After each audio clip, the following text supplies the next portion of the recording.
What's up, everybody? Welcome back to SSPN and welcome to our first in-game live stream ever. Ethan, you mentioned this a while back, and this was really just the first kind of time that we thought to do it. I don't know why I thought to do it. This was before the Spurs had even clinched the play-in. It was just kind of a random thing. So this kind of works out as, the regular season is kind of insignificant, but at least we can kind of enjoy this game and kind of reflect on everything that's happened.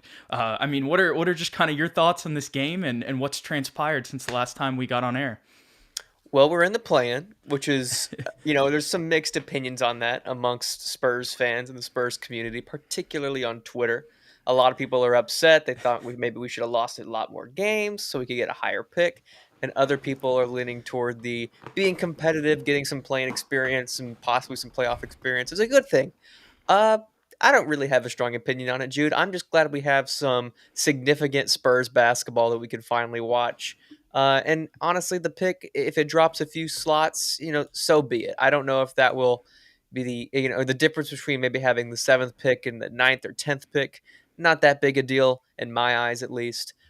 So I'm glad to be here with you. Our first, like you said, chance to live stream an actual game. I know we're kind of uh, creeping into TSR's territory a little bit, but he's a nice guy. I think he'll let us have some of the market share. Just for today, I guess. Yeah, Yeah. yeah, yeah. I was thinking about that a little bit, but we won't do these obviously as often. If you guys know TSR Sports, another fellow Spurs fan who's had us on, we've done some discussions. Go sub to his channel, go check him out. He's Oh yeah. great.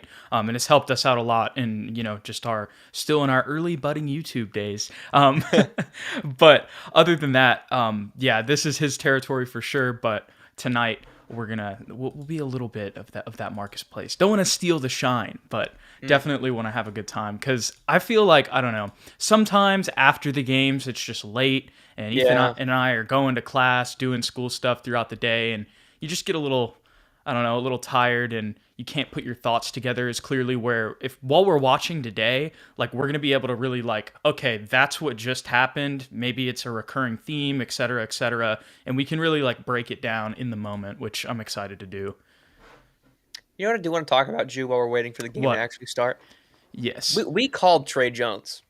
We've been on that train for a while. If you follow us on Twitter, we've been or at least I can't speak for Jude, have tweeted about Trey Jones since his summer league days.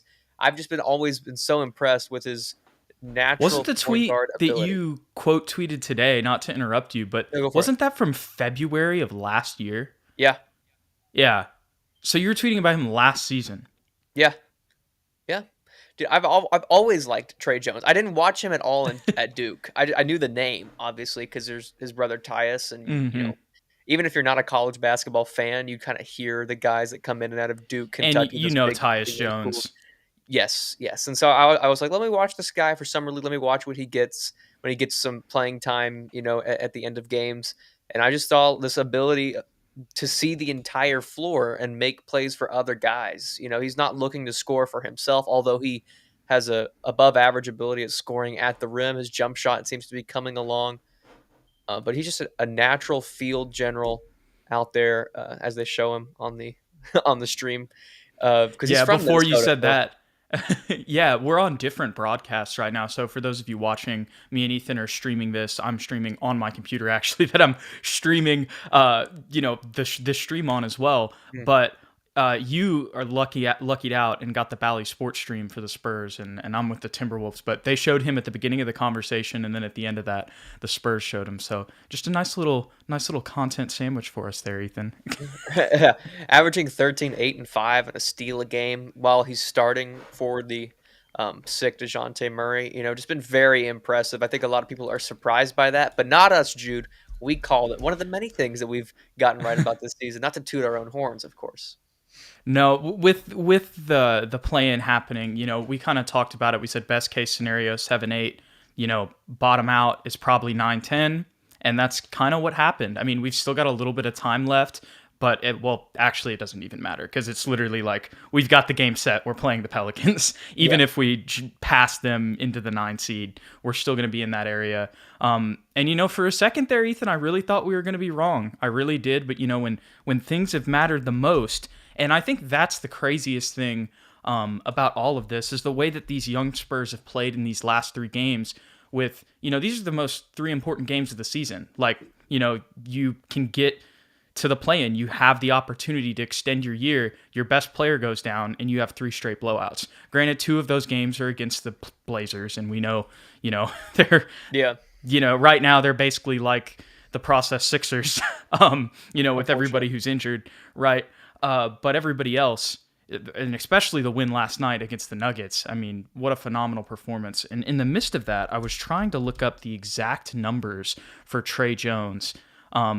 So just as a starter this season, in total, 13.3 points a game, 7 assists per game, 4.9 rebounds, and 1.1 steals. But in these last 3 games specifically, he's had 26 assists with 0 turnovers. So definitely been playing very well. I sent you that earlier today. Yeah.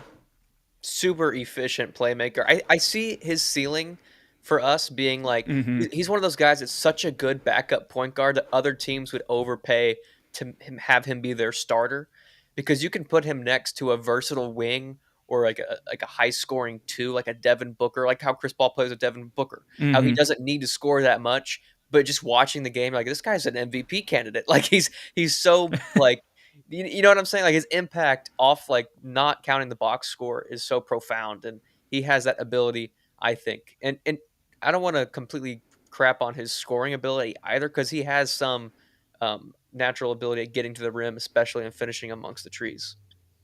Yeah, this is a little bit off topic, but just a crazy stat that just showed up on the Minnesota broadcast while I was watching. So before these past 3 games, take a guess of what the Spurs record was without DeJounte. How many games was it? Give me that. 9. 9 without him? I'm going to say 1-8. Yep. Yeah. We're 4-8 now with DeJounte Murray out, and 3 of those wins have been the last 3. Dude, I'm excited for him to that come just back. tells you kind of the switch. And I think a lot of that's J. Rich too, with the trade and everything. Which is what Eric was just kind of commenting on in the chat. Yes, but shout out to Eric being in here, my man, here Appreciate for the first ever SSPN Live, and he's talking about J. Rich. We'll put his question up here. He says, one quick observation, I can see J. Rich pick up similar to the Mario Ellie acquisition. I'm not sure, honestly, who that is. He played for the Rockets, I believe. He came over for the early years. Okay. Yeah. When was this? Like, what time period? When Timmy, the early years with Timmy, the first couple of championships, I believe. Before Manu got huge and all that stuff. Okay, well, I was like 2 when that happened. Yeah, so there's my defense. But actually, so I have no defense. Let me stop. But dog, nasty defense, and a good 3-point shot. I think those are all definitely traits of J. Rich, and tip-off has just happened. Anthony Edwards gets the first bucket. I'm a little bit behind you.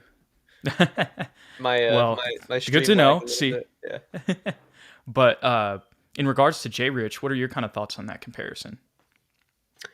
Well, like you, I don't really know Mario Ellie that well. I knew he was a good 3-point shooter and a vital role player, which those 2 things are definitely true when talking about J. Rich. But he has been huge coming over at the trade deadline for that Derek White trade. We talked about it on one of our last videos. We thought he'd be a good floor spacer, but we didn't think he would be this good so quickly. He seems to have really figured out our offense and found himself like a role next to DeJounte Murray, next to Devin Vassell. He doesn't demand the ball, but if we need a bucket, he's like, okay, let's calm down. I can get a mid-range jumper. I can get a 3-point jumper. He just kind of keeps us on track, so we never get too far behind. And he's just been super consistent. I know his 3-ball in Boston and with Dallas was like down below 40%, his percentage. And so people were like, what's the point of having him on the court? Because that's all he does is shoot threes and he can't even hit them. But now in our system, he's at, what was it, 44%? I can't remember what it exactly I'll pull up the numbers here in a second. Anthony Edwards has been able to dominate so far here a little early. He got Primo there on the steal and has gotten both buckets. And now we got Cat going to the line. But, a lot of game left, obviously. Very, very early. But I'm curious to see Primo on Anthony Edwards for the rest of the game. Always interesting to see how he matches up against top talent like that. I just saw that steal. So I'm about like 20 seconds behind you or so. See, I need to stop spoiling things. No, you're good. I already said that earlier. Okay, I'm finding those J. Rich stats. So, yeah, here it is from our man Spurs Muse. So you guys probably follow Stat Muse. And Tanner Robertson in the chat, we appreciate you. Yes, this is a watch along. What's up, We in Tanner? here. And so Josh Richardson shooting since the trade, so 96.6% from the free throw line, 44% from three, and 42.5% just field goal percentage. And then Derek White, on the other hand, and this is not to crap on Derek White. I think he's just having a bad year. I could see him creeping back up into the mid-30s, 3-point percentage-wise next season. But I think this is also just an example of like how both of these teams needed different things, and kind of both of these guys gave it to them. So they, the Celtics didn't need shooting; they needed playmaking and defense, which is what Derek's giving them. But his field goal percentage is 39.7%, and his 3-point percentage is 28.6. So with the way the Spurs play and how they were kind of putting Derek in the same role Jay Rich is having, I mean that just says it right there. Yeah. And you know what I love about the trade is the things that we lost from Derek White that we haven't been able to find from Jay Rich, which is like playmaking and facilitating and going off pick and rolls. We've found that with Trey Jones. So we really haven't missed that Yeah. much, because Jay Rich is still a very formidable defender, and he's a better knockdown 3-point shooter than Derek White. So if anything, we've gotten better since that trade, which is fantastic. Oh my gosh, you're about to see a very happy play, Ethan. Tell me I'm when. at the 10:03 mark in the first quarter. Oh wow, no, you're way behind me. Never Yeah, mind. I keep. I'm I at keep about lagging. the 9-minute mark. I'm at I about keep the lagging. 9-minute mark. Dang. Well, I can tell the viewers that I'm sorry. I'm gonna spoil it for you, Ethan. But Primo, he got his revenge. He got a nice lob from Trey Jones. Ran past Anthony Edwards on a fast break. Moved it to 4-2. You know what I might do, Jude? Got the Right dunk. now, Love to see it from Primo. Love to see it. I have my Ethernet cable plugged in to. What even do I have it plugged into? I don't even know. I think I But should you're just gonna plug it plug it into into my your. computer and then stream it from my computer, and just. That's what I'm doing right now. I haven't lagged at all, which is pretty crazy. Yeah, I think I'm just gonna do that real quick. So I'm gonna take my headphones off. Bear with me for a moment. Just talk to the fans. Yes, of course. Of course. So we got about a 6-2 game right here. Cat just got a bucket inside. Got a little screen from Trey Jones for Keldon. Don't see Trey Jones setting screens a lot. Primo goes for a three in somebody's face. It wasn't Anthony Edwards. I don't even know who number 22 is for the Wolves. That shows how much I've been watching the Timberwolves, unfortunately. But Yak just got a steal. And Vassell gets an easy layup, misses it, but Keldon's there on the putback. He thought he got a foul, though. But it doesn't matter. Keldon's got him. So 6-4, a little bit of offensive struggles early. I thought a push off on Primo there. Anthony Edwards just drove inside. I thought it was an elbow, but they don't call it, so he gets the bucket. For those of you guys maybe just tuning in, Ethan's getting his internet set up and some other stuff, and I'm just sitting here watching the Spurs game with y'all. Trey Jones just got a tough bucket. This man, like, he's really... So on the season, they show that right afterwards on the little bottom thing, or the bottom graphics bar, saying he's averaging 5.2 points per game. In the games he started, he's averaging 13. Like, he can play. And that was another thing that we thought, like, earlier, me and Ethan did. And if you were in the stream earlier, you were hearing about how we were talking about Trey Jones and kind of how we've been very high on him for a long time when maybe other Spurs fans haven't been. It's just... I mean, he doesn't make any mistakes, but he's showing off his bag a little bit more. Like right now, he's going off a screen on Jakob, goes mid-range, kicks it back out to Devin, who's going to drive inside, drive and kick. This is the Spurs offense.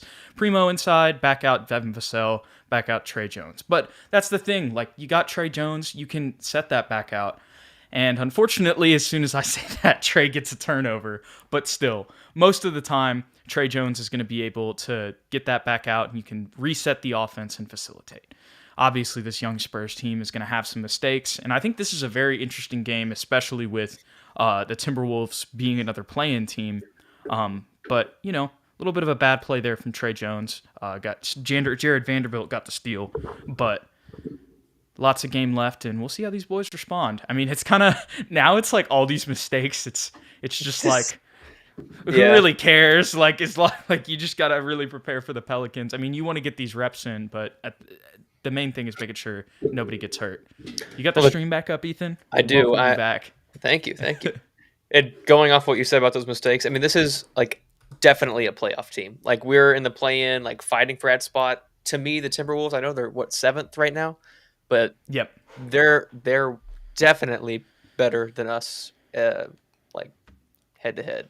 DeJounte obviously is probably better than D'Lo, but other than that, they're just more talent than we do, unfortunately. Yeah. That is facts. They have more number one picks than us. That is for Yeah. sure. Good lord, do they have number one picks? I think we could compete with them in one game though, at full strength. Would we win? That's another question, but I think that we would have a chance in one game with them. Yeah, I could I see might that. like I might like our chances with them in one game more than like the full strength Pelicans. Like with Zion. Oh yeah, oh yeah. Zion's definitely not playing though. There's no way. His stepdad said he's gonna play this year. If he does, oh, man, I don't know. If that's a weird one, because if he is playing, then he probably could have played earlier. Yeah. You know what I mean? So there might be a rift there. Yeah. It's almost like he's playing just so he can show people like I'm good now. Get me out of here. Yeah, I don't know. We'll see what happens with the Rift thing. But what I will say is we've seen phenom number one picks leave New Orleans before So, and make a whole thing out of it. So mm-hmm. It's happened. smells very familiar. Yeah. But to be honest, who wants to be in New Orleans other than Jude McLaren? Other than me, yeah, you asked that question. I'm like, dude, who doesn't want to be in New Orleans? Anyways, you know If what, you're Ethan? I playing just for- realized What's up? I'm gonna send you the link to my stream. Why didn't I just do that in the first place? Then we'd have the same. We'd I'm be on with the you, I same think. page. I'm pretty sure. Oh, I'm now with you are. Yeah, they're about to come out of a timeout. Yeah. Yeah, we're together. So you think the Ethernet Oh got yeah, it? it fixed it for sure. Nice. Eric asks, "Do you guys think Lonnie is blocking Primo?" I mean, kinda. Only because he's gonna Yeah. get more minutes. But at the same time, as we've watched Primo, you mean you might have a different opinion, Jude, but as I've watched him with more minutes in the starting lineup, I've seen his age. Like he still Yeah. has the Yeah. confidence. He still, shows glimpses of why he was drafted at was 11 or 12, but you can tell he's 19 years old. He still makes mental mistakes. He misses rotations. He makes bad passes. It's just going to happen. So for the time being, I'm kind of fine with that, but I don't think Lonnie's going to be back next year anyway. So it's not a long-term block. Yeah. That's I guess what I would say. Like, yeah, maybe he was, but it's really kind of inconsequential because I think that Primo needed that time in the G League. At the end of the day, we were trying to win more games. Mm-hmm. And this year, it was probably better to have Lonnie out there, especially in that little stretch where Lonnie was going for like 20 every night. I don't think Primo was going to do that this year. Obviously, long term, we know who's going to be the better player. But this year, not necessarily. I mean, maybe if you're just like framing it like specifically like all we want to do is develop, then yes, he was blocking him this year. But if you're just talking about like kind of Yeah, good point. like where they're at this season, like was it right for him? Like was he taking minutes away that Primo should have been getting? I don't think that that's necessarily true.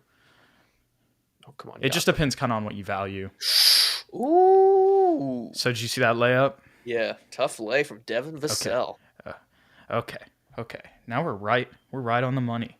12-14, We're synced up. Timberwolves up. So it's 14-12. Yeah. Make that 16-12. 16-12. Patrick Beverly. Kind of found a home in Minnesota. Good for him. You know, it's funny. He's kind of been like, he's been like their J Rich. Like, Yeah, and speaking weirdly. of which, he blocks J Rich as soon as I say that. But yeah, he's brought a little bit of that nasty, and now like Cat's talking mess, and they got a little bit of attitude. I like Karl Anthony Towns. I know everybody was kind of See- soured on him when Jimmy Butler situation, but I Mhm. kind of like his newfound like confidence in himself. Yeah, I definitely think. I don't know if we've talked about this before. I think that definitely. I don't know. I really think that he really did. I mean, look, maybe he could have been nicer with the way that he worded things, but I don't really Uh-oh. think that anything he said or did in Minnesota was necessarily. No, it wasn't. Oh, Well- no. Oh, he got hit in the you know where's. He's okay.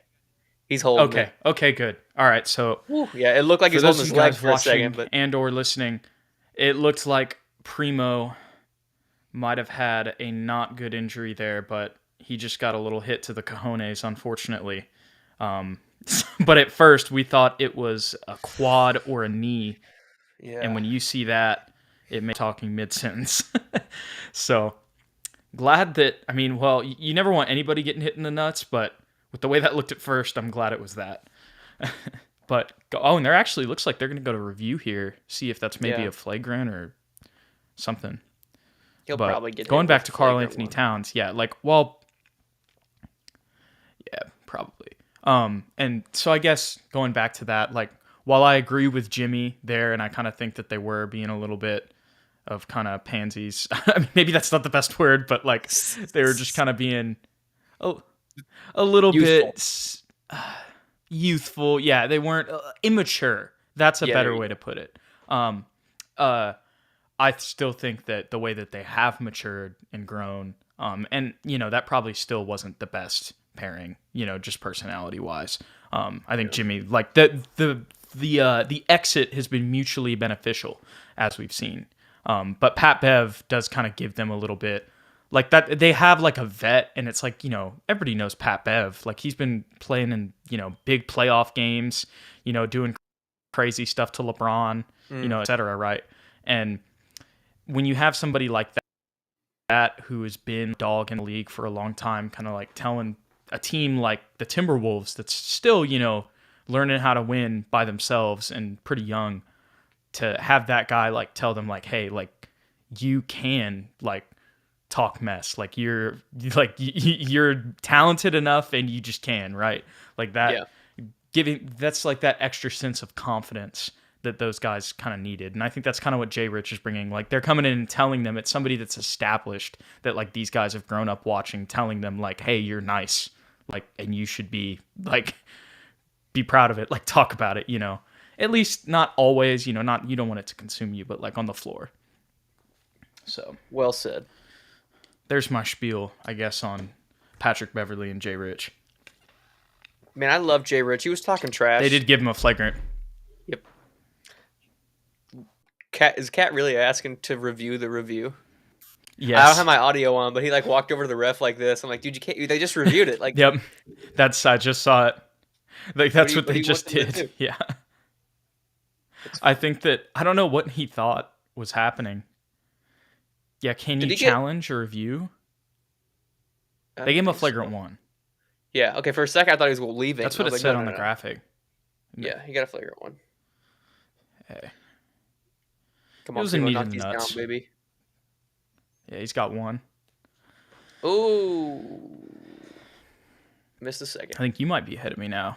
Yes, you are. Now my headphones are making How the weird. roles have changed. I won't spoil. No, you can. I kind of did earlier. That's right. I like the little trees that they have around the collars of the Timberwolves jerseys. I know we only want to be pro Spurs, but I do kind of like that. Oh no, Yeah. missed offense there. Did you catch Josh Richards? Oh, excuse me. Jay Rich talking trash to the crowd in Denver. I didn't see that, but I did see on the preview, like after he hit that three, how he was going crazy on the court, He had like he had just in the been middle of the court. he hit like 3 or 4 threes in a row Mm-hmm. to kind of end that game off. And each time he did, he was saying something to somebody sitting courtside, and it was I loved it. I'm sure they were saying something to him beforehand. They probably were like, "Yeah, you got traded to barely a playoff team or something." I don't know. Romeo Langford makes an appearance for the first time. Wow. The games are insignificant. All right, boys. Romeo's getting 20. Lonnie's in street clothes, so I guess he's not playing tonight. Yep. Nope. I didn't catch that. I think that Romeo's going for 50, personally. He might. I mean, D Rose had 50 in this place. 19-15. For you guys watching and listening, Timberwolves are on top. Keldon's inbounding. All I know right, I'm ahead of you, but Romeo off the dribble.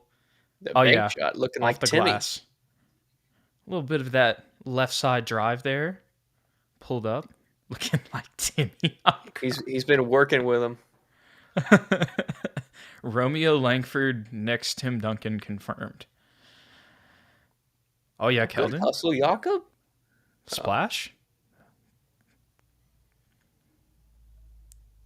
Here, Damn. I'm gonna pause it. And try to get back to where I'm at. Well, actually, maybe let me just refresh because I lagged a little bit earlier. All right. Let's try that. So I'm When just you gonna come do back that. on, tell me what you're seeing exactly. Okay, so right now I'm seeing a Jared Vanderbilt replay, and then I'm seeing an inbound. I'm seeing an inbound, and ball was just inbounded. Ant's driving. Okay, I'm a little bit left-handed behind layup. you. He made it and won. Okay, now we're literally at the same. Yeah, we're at the same part now. All we need is a little refresh there. Anthony Edwards. I feel like guy... Anthony. I feel like he's gotten like, maybe it's just me not like paying attention to NBA Twitter enough, but I feel like Anthony Edwards has gotten like the least coverage of a number one pick ever, and like still been good. Yeah, he's been solid. I think the last year he was like splash good, and this year with D'Lo and Cat playing, I've kind of like periodically checked their box scores because I'm so intrigued by this team. I just can't figure out why they're not better. If Anthony Edwards has a good game, that usually means D'Lo didn't have a good game, and vice versa. Interesting.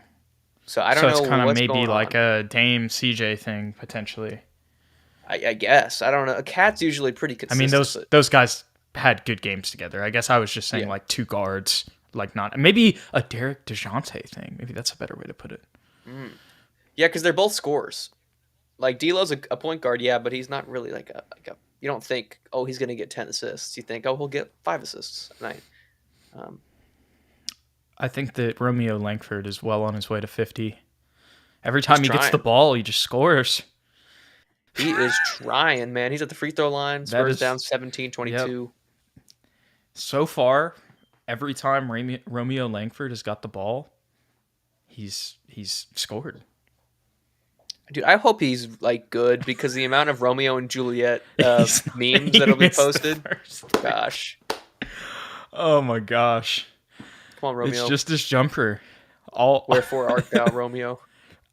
I remember that Celtics fans were like super, super hype when they drafted him. They thought he was going to be really good.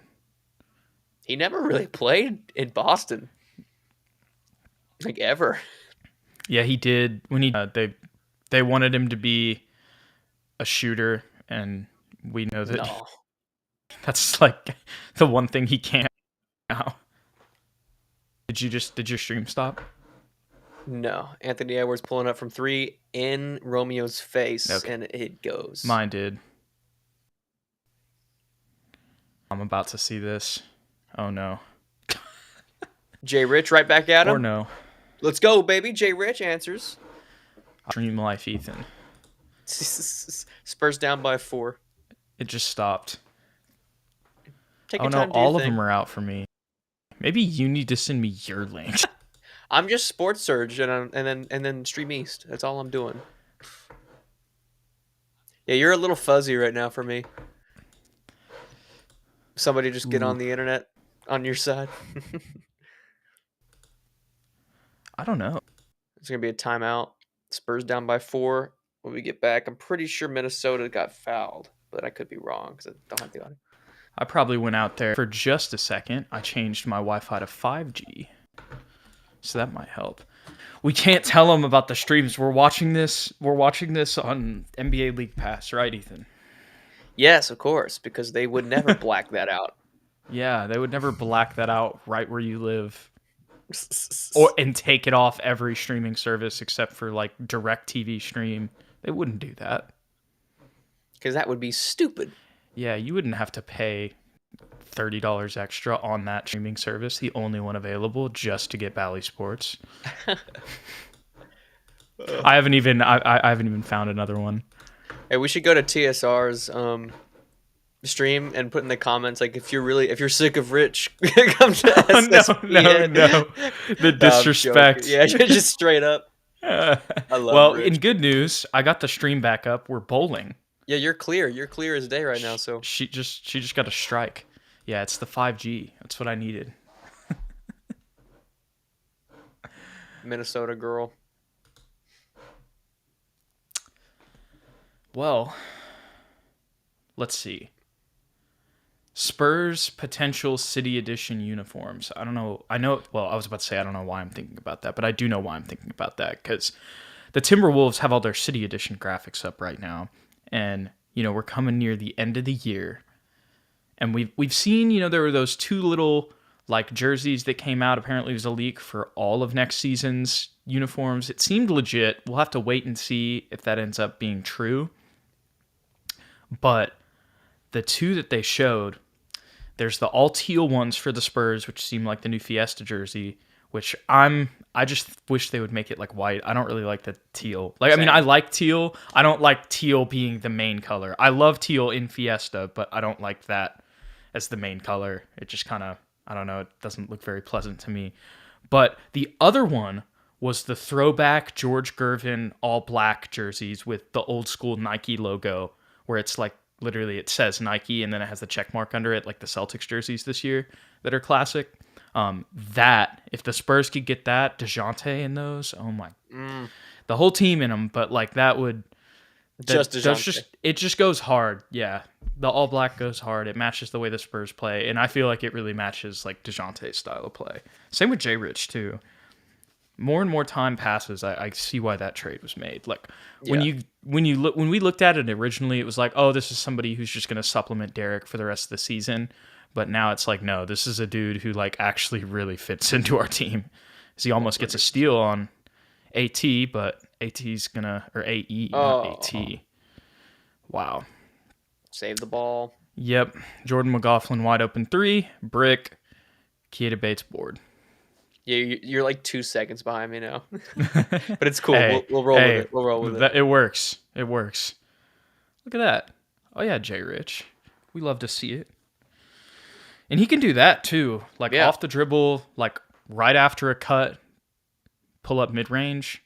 Like while you have to maneuver your body around too. Oh, look at Nas Reed. Nas, you can't do that, bro. You can't do that. I'm watching. For those of you guys who don't know, Nas Reed, former LSU Tiger. I was wondering. I was like, why is he so into Nas Reed? he can't do that against me. He can do that any other game, but he needs to stop being good. Why is he's taking the ball up the floor and dishing assists? Okay, no. Luckily, Turian Prince missed, but Nas Reed playing out of his mind. I'm just kidding. He hit 1-3. Who did we trade to Minnesota? Didn't we trade someone in Minnesota, or did we just get something from them? Wait, no. We got Juancho from them, and then I don't even remember. Did we send Juancho back to the Nuggets? Yes, he's with the Nuggets. That's so funny. Oh my gosh. And it was funny. After the game, he had a big like hug with Pop too. Hey, Zach Collins for 3. Let's go, baby. Down by 2. That's another thing, like, as this season progresses more and more, even though maybe Zach hasn't been, like, as good as maybe we thought he was going to be, like, his contract and, like, how he incrementally is getting, like, just a little bit better, like, every game, or maybe not every game, but, like, just progressively as the season goes on, you're seeing, like, little things that he's getting better at. Like, that's something that's really exciting about his contract, too. Because I'm pretty sure, like, a lot of his pay, like, depends on performance. So, like, you're not even paying all of that $7 million, right? And even if you were, it wouldn't be that expensive, right?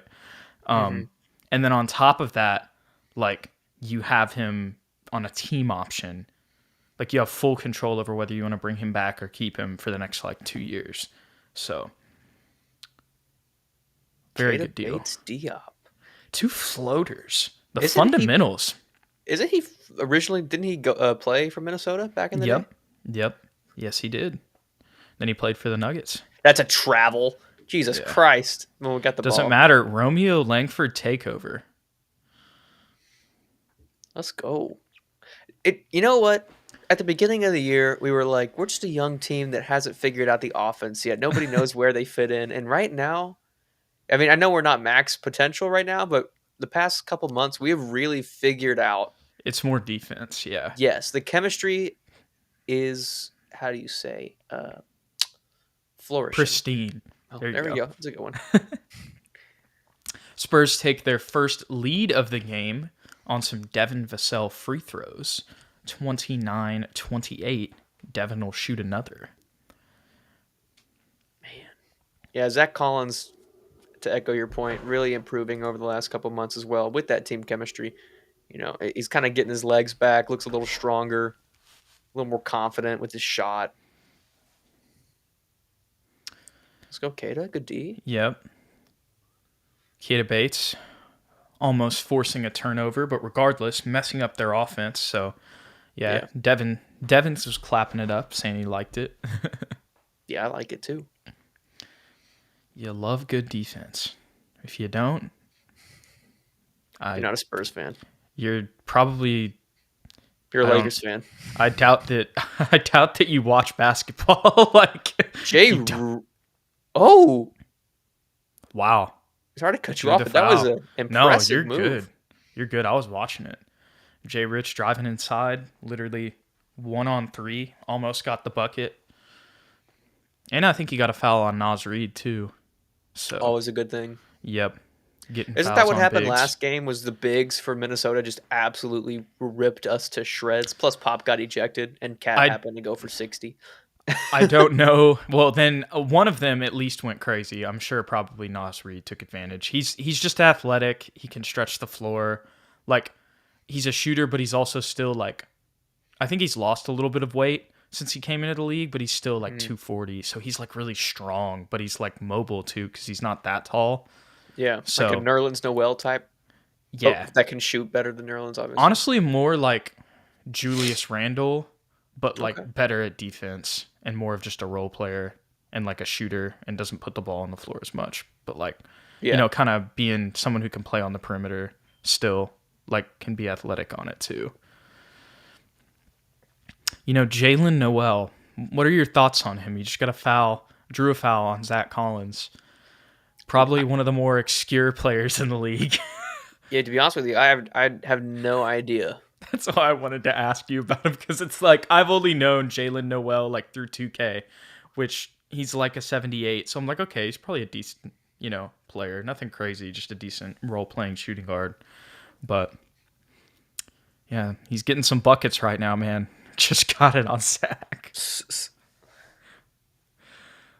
He hit both free throws, so he's got some talent. Yeah. Unlike Romeo. I'm kidding. I know. I was just thinking. I was going to say Romeo is so much better than Jalen Noel, but then I'm like, wait, Romeo didn't make his free throws.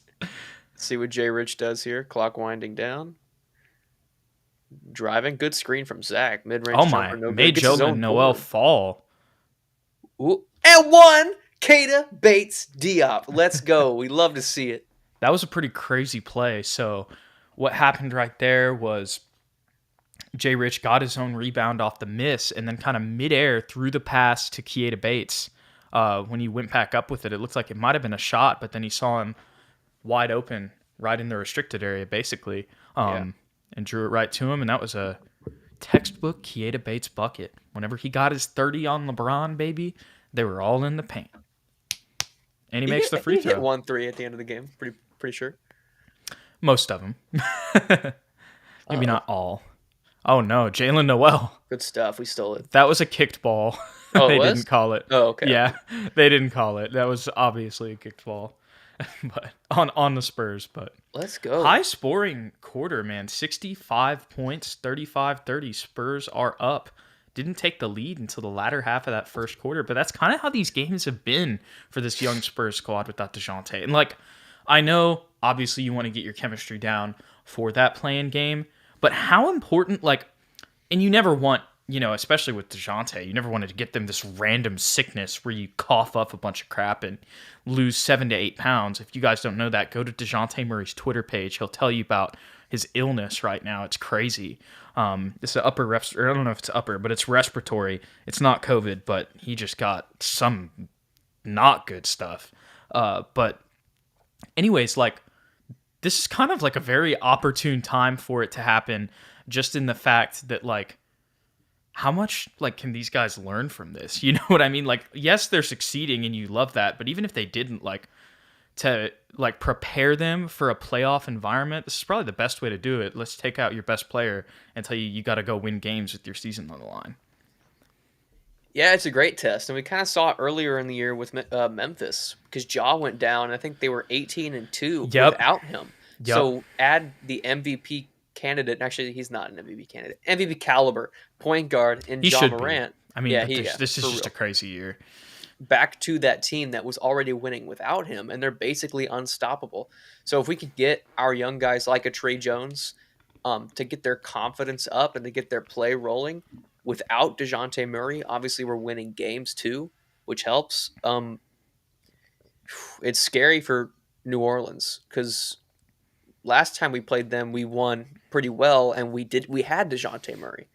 Now we're winning even more without him, so he's going to come back hopefully at 100%, and who knows how well we could play. Hopefully this doesn't screw everything up, so now all of a sudden we're like, DeJounte's back, how do we figure it out?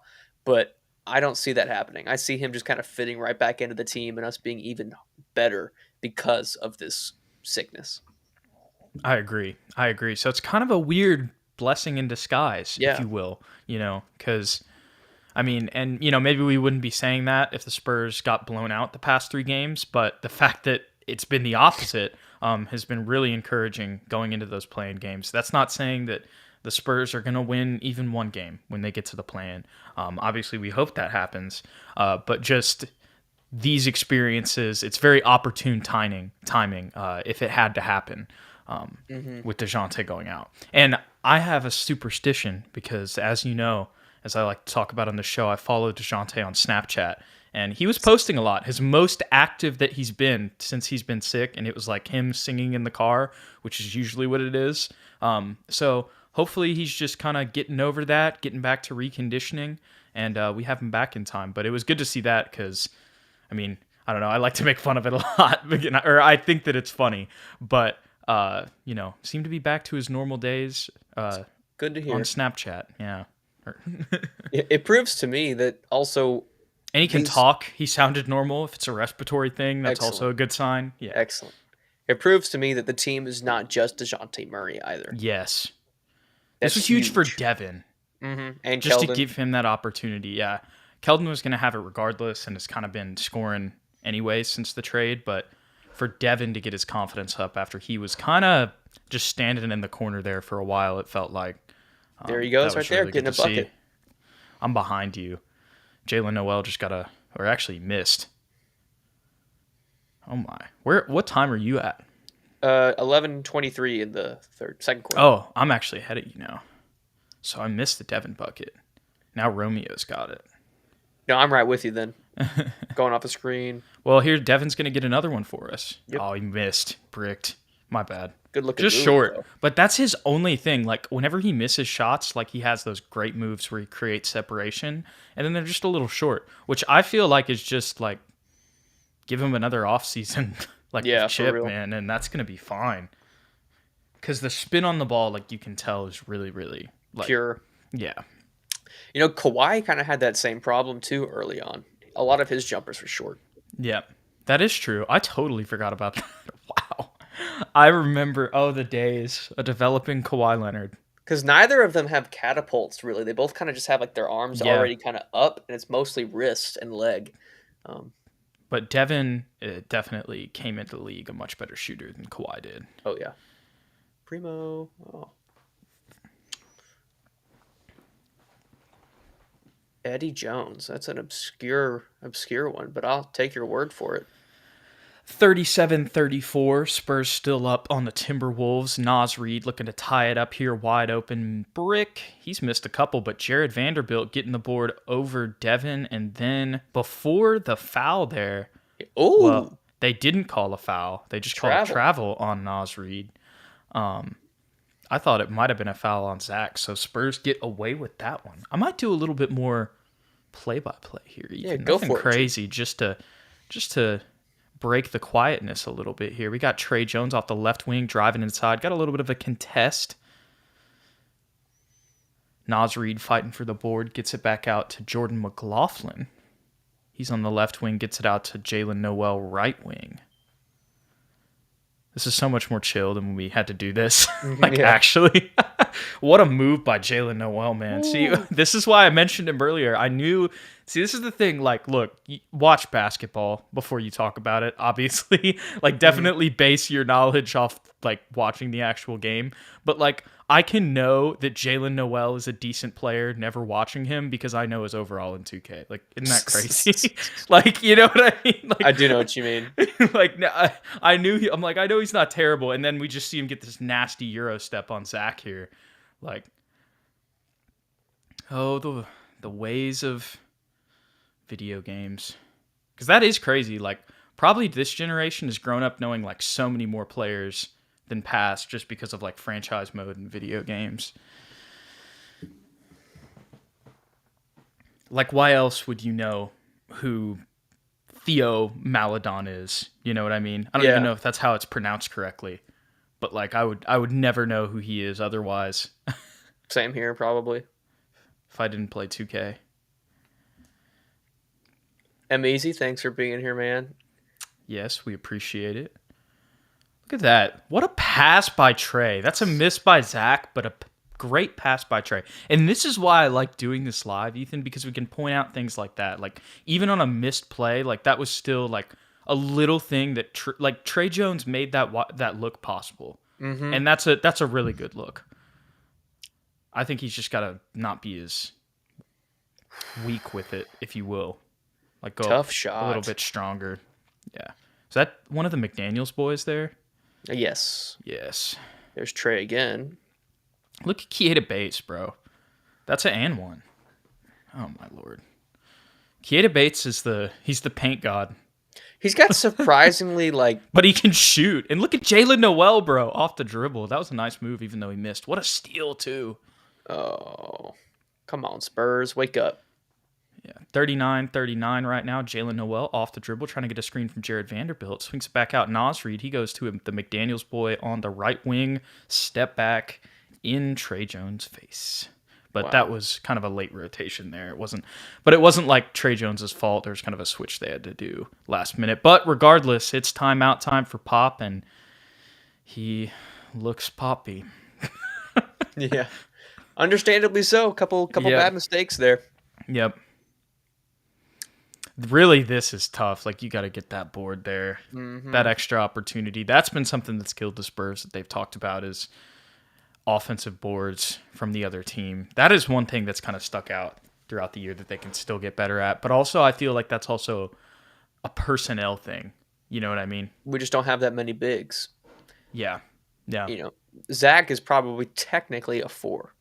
You know what I mean? Keita Bates, Diop, technically a 3, but they're playing 4 and 5. And then Jock's been out. Drew was obviously traded. Keldon's been playing the 4 as well. Someone that came in as a 6'5", 2. And then Jakob Poeltl can't play the entire game. He's the only one that's really a 7-footer. So. Exactly. So we'll see what happens this offseason. Got a lot of money to play with. The one person that... Going back to 2K, but seriously, like, the one person that I tend to get a lot in the free agency is Mitchell Robinson. He's going to be on the market. The only thing is, obviously, the Knicks have not looked that great. But it seems like he has some defensive potential. He's kind of just really like Jakob, honestly. What are your kind of thoughts on him? I've always been a big fan of Mitchell Robinson. He's athletic. He can catch lobs. He's a good pick and roll partner for DeJounte. Like you said, defensively, he's a shot blocker, like Jakob Poeltl. I know he's injury prone, which is kind of a big thing, especially for a big man. I think he's got knee problems. I think part of that... He's just an unrestricted free agent this year, Eric. Don't worry. He's just finishing out his rookie contract. Yeah, he is still young, which is a good thing. So I wouldn't necessarily like have a problem with it. He's not a great playmaker. Maybe he could learn that being in our system. Maybe he would show us a little bit more of an offensive, low post game, not being in the Mm-hmm. shadow of a Julius Randle. But just basing it off of what I've seen in New York, I don't know how much I would offer him. I like him though. Mm-hmm. Like he's definitely somebody I wouldn't mind having on the team. It's just depending on what the offer is. Yeah. Yeah. Because you don't want to pay too much. I feel like he could be somebody that could be affordable unless some other team comes in and offers him something crazy. So, my man, MEZ, yeah, he is not like Jakob, way more athletic. That is the appeal, is his athleticism. I guess when I was talking about Jakob, I was just saying is kind of being like a Same run, role. jump, and dunk center. Yeah, if you will. So, not being a shooter for sure. I do like Jalen Duren from Memphis. Eric Pacina says in the comments, I do like him if he falls to us at whatever pick we may have, like 9 or 10 at that point. I don't know. Who did Memphis? When did they get knocked out? In March Madness? I can't remember. Yeah, I don't follow college basketball enough to Yeah. tell you. I can't get into it. I wasn't there was some game that I was watching with him that I wasn't very impressed. I like his physicality. I would like us to draft a big, but I just don't know if he's really the guy. Like I He don't doesn't have a lot of offensive know. He moves. doesn't. Defensively, I mean, he's kind of like how Mitchell Robinson was when He's Mitchell was athletic coming into the league. Jakob clone. Yeah, Like, very athletic, shot blocker, good size, but he is still very young, so he could maybe blow. That's what when you draft a big anymore, you're really drafting like for what he maybe could be, because they're all pretty much the same. They're gonna play it's a good good bucket by defense. Jakob there to retake the Yeah, lead.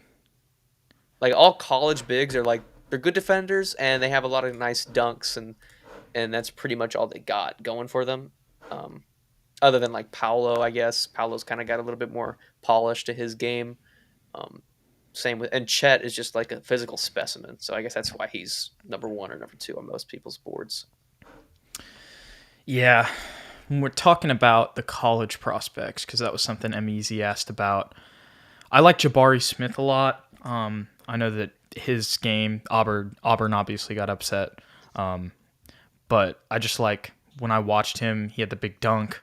I like the way that he can kind of play on the perimeter while also still being a big. He's definitely like a modern day 4, for sure.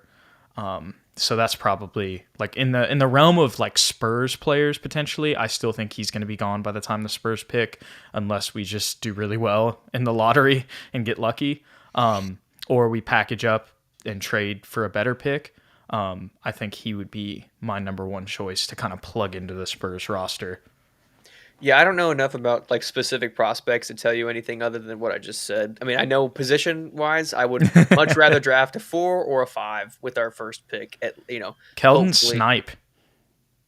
Is that a guy? No, Keldon Snipe. I was saying like he hit a 3, like he sniped it. Oh, I just watched that 3. Okay. Yeah, Oh, now MEZ I'm ahead of you. Yeah, How about what this? the heck? What happened? North Carolina's big man am I right in saying that I think he might even drop to the second round, Jude, so we could maybe get him really late? That would be something. I actually have no idea where his draft range is, but I don't think that it's anywhere like maybe late first round would probably be like the highest it could be. He's someone we could get. I would love to get him and develop him. But also, how old is he? I guess I wonder. He's too. older. That's why I think he's dropping. Yeah. Pretty sure he's like early 20s. Yeah. That's still not too bad. No. It just depends on what we do with the roster. Like if we go for another big, and don't like, do we bring Zach back? Like, I know that's a crazy thing to think about because it's like, oh, we just signed him to this contract, but he technically has a team option this year. So, if we don't bring him back, maybe we sign somebody else. I mean, even if we do bring him back, I guess we're going to need another big to kind of develop.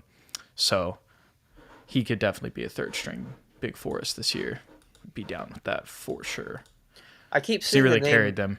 Yeah. I keep seeing the name Nikola Jovic on people's mock drafts with one of our later, either Boston or the Toronto pick.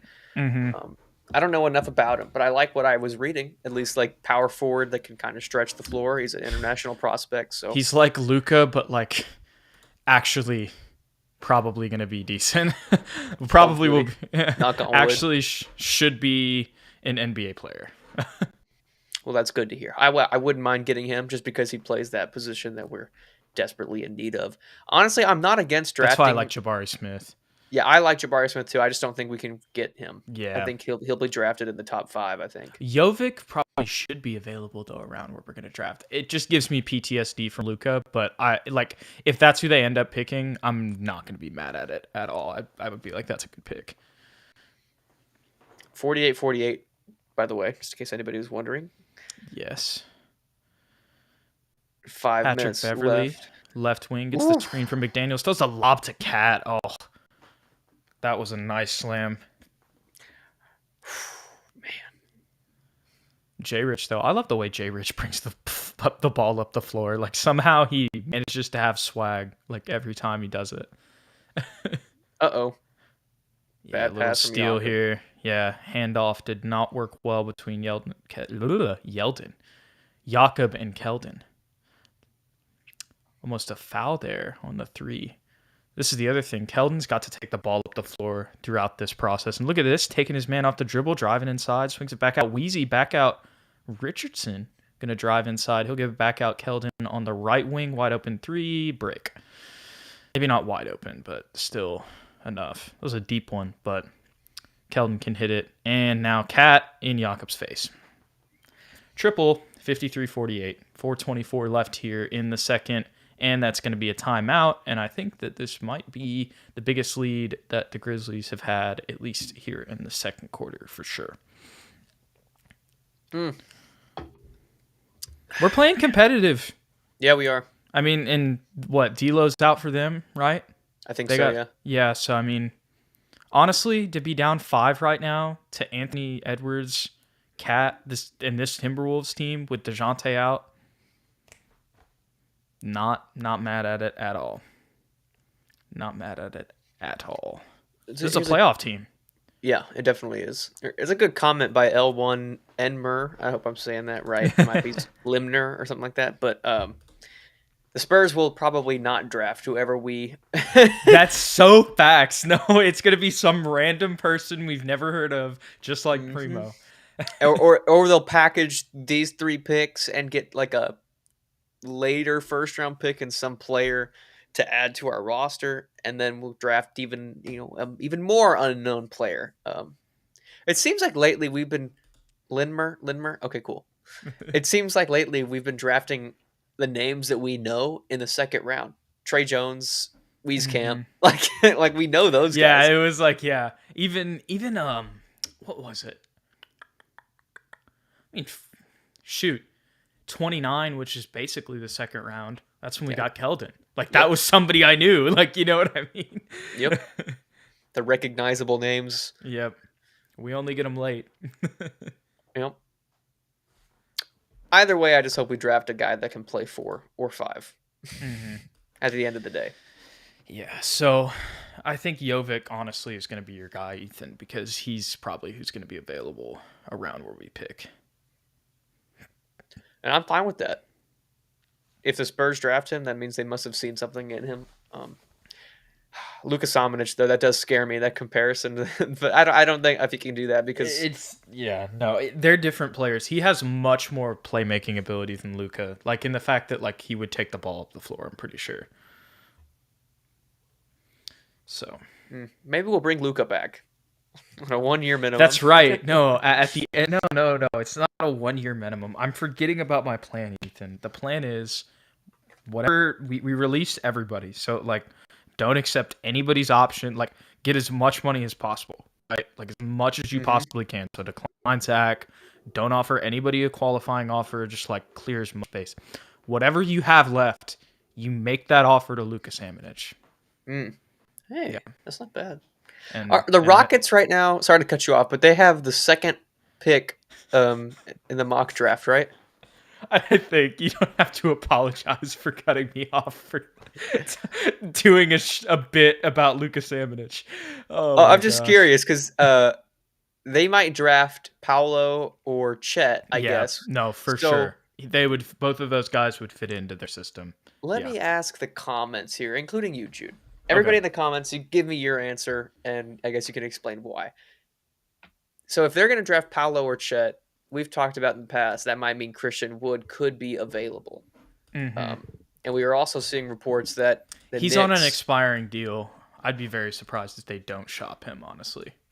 and the Knicks, of course, and their relationship with Julius Randle have kind of come to an end because he had that whole fiasco. The fans are kind of booing him now, so he's kind of feeling betrayed or whatever, and he wants out of New York. So those are two guys that fit that description of a 4/5 that we could bring in that are, you know, an upgrade at that position to pair alongside our current guys and maybe make a move higher up into the playoffs. So if those are your two options, people in the comments, which one would you rather have and how much would you be willing to give up for that player? So it was Julius Randle and say that one again? Christian Wood. And Christian Wood. Yeah, I'm definitely going Christian Wood. Mm-hmm. For a multitude of reasons. But also, I think that when we did our little Twitter interaction asking about Julius Randle and him potentially wanting out, I think that some of the replies, they changed my mind, Ethan. I'm not as high on him. But I think it's because as Devin Vassell hits a nice three that was much needed, 55-51, Minnesota Timberwolves still up about 3:25 left here in the first half. And wow, Timberwolves have 5 more threes than us in this game, and we're only down 4. That is another crazy thing about the Spurs team. Points in the paint. And I completely lost my train of thought. What were we talking about? And I got lost in the game there. You said Christian Wood, and then look you at Devin, bro. Okay, so I'll talk about Christian Wood and Julius Randle, but Devin Vassell just hit 2 straight threes, so we'd love to see that. Cutting the lead a little bit more there. But so the thing with Julius is his defense, one, that hasn't been very reliable, and just the way that things are going in New York, like the personality. No, I don't think it works. I don't think it works in San Antonio.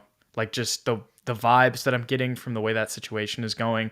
And I get it, like it may not be completely his fault and more like New York, and he's just reacting to the way that he's feels, like he's kind of been carrying them. But like just that whole sitch there, like that, I don't think the Spurs would trade for somebody like that. That's fair. And yes, he is from Texas. He's from Dallas. Easy. He's only 27 Maybe not, though. years old. Yeah, I don't know. I tend to because all basketball, I get it. Like basketball wise, he fits in for sure. The reason I'm not willing to just come out and say contract. Yeah.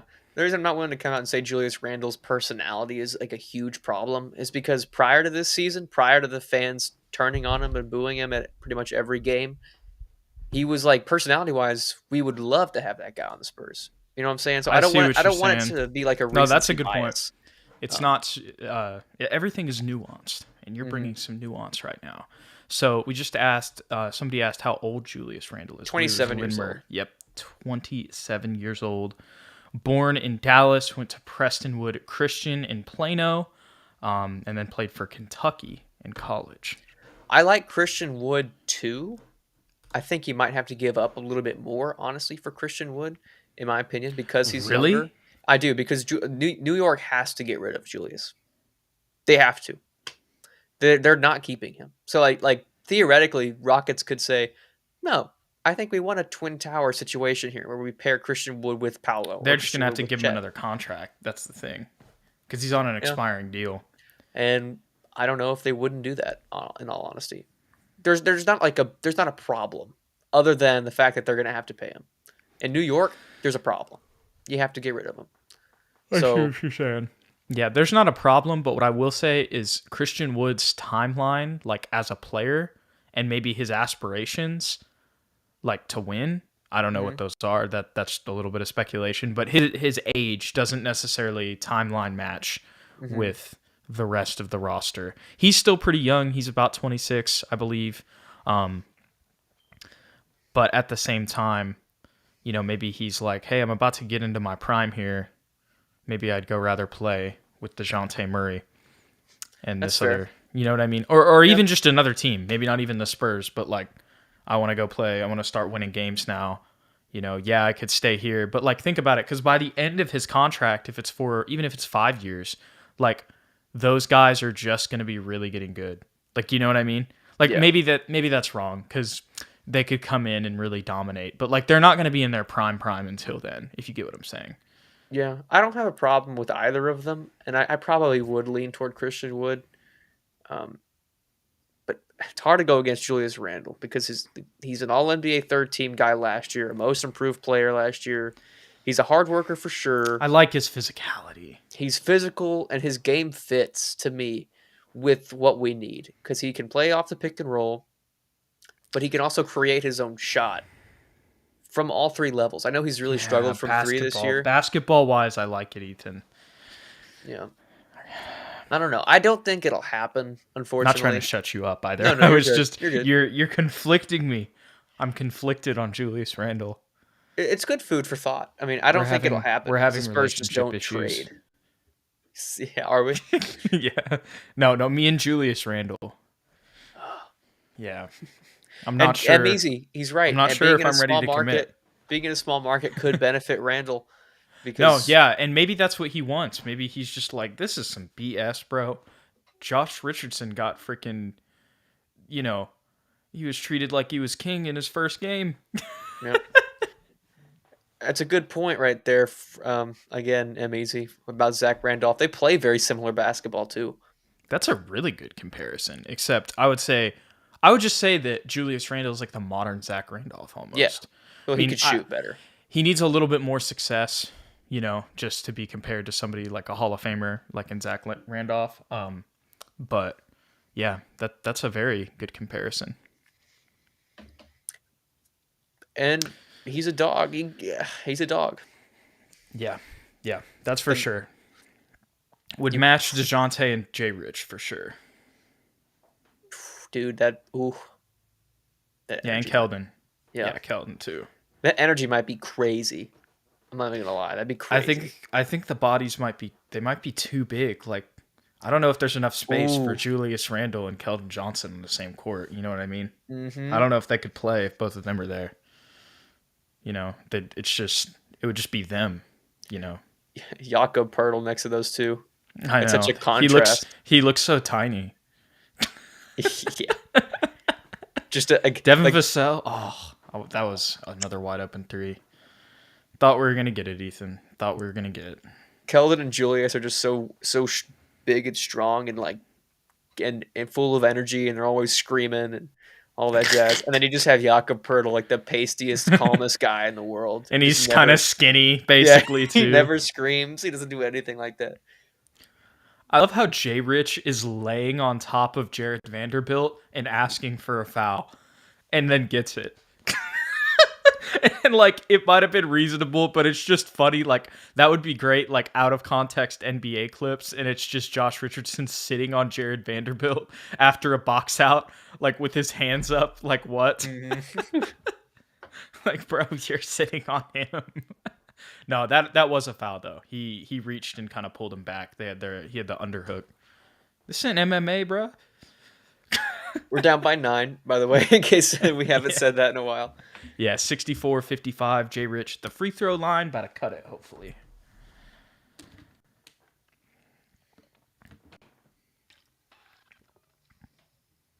Knocks it down. If DeJounte wins Most Improved Player this year, which I think he will. He has to. That'd be pretty cool to have 2 Most Improved players on the same team. And then have the Most Improved Who's the other one? Julius Randle. Oh, I see what you're saying. Okay, I thought you were saying right now. Yeah, that would be cool. MIP to MVP. Say that again, Jude. That's what DeJounte wants to hear. Oh my... Yo, J. Rich is funny. He just said something to Anthony Edwards and like kind of flexed on him. And then they missed a lob after he made a free throw. Like, bro, you just shot and made a free throw. No way he makes this three. Ooh. Oh. Trey Jones almost got the putback. Yeah, I saw that. That's what Amazy was referring to. Wow. I was wondering why he said Trey so I'm got watching the ops. game and I'm not even I didn't see the comments there. I'm on the other tab. Wow. I was curious. I was like, yeah, he does. I was like, why did he say that? And then I saw him jump out of the stadium. That was fucking awesome. Excuse me. Oh, it happens. I said it quietly. You said it very quietly. YouTube, they can't hear us.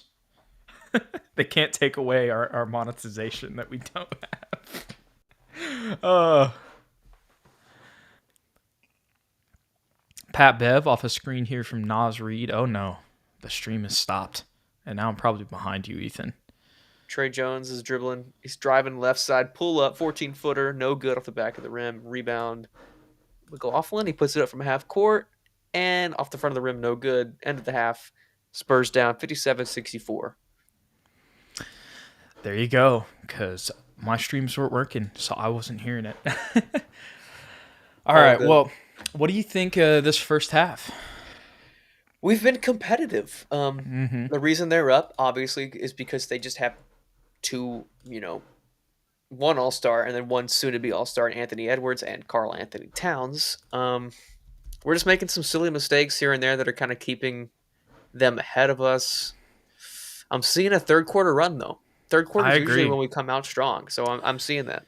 This is a game that the Spurs can definitely win, and Keldon has had a quiet game, and he hasn't even shot bad. Like, he's not having a bad game, he just hasn't been able to really get involved. 2 for 4, 1 for 3 from 3, but like he hasn't done anything bad at all. No. Just hasn't really got involved. So Devin's carrying the load right now, got 12 points. I think if you get Keldon more involved in this game, that's really the answer. Let's go, Keldon. Be some aggressive play.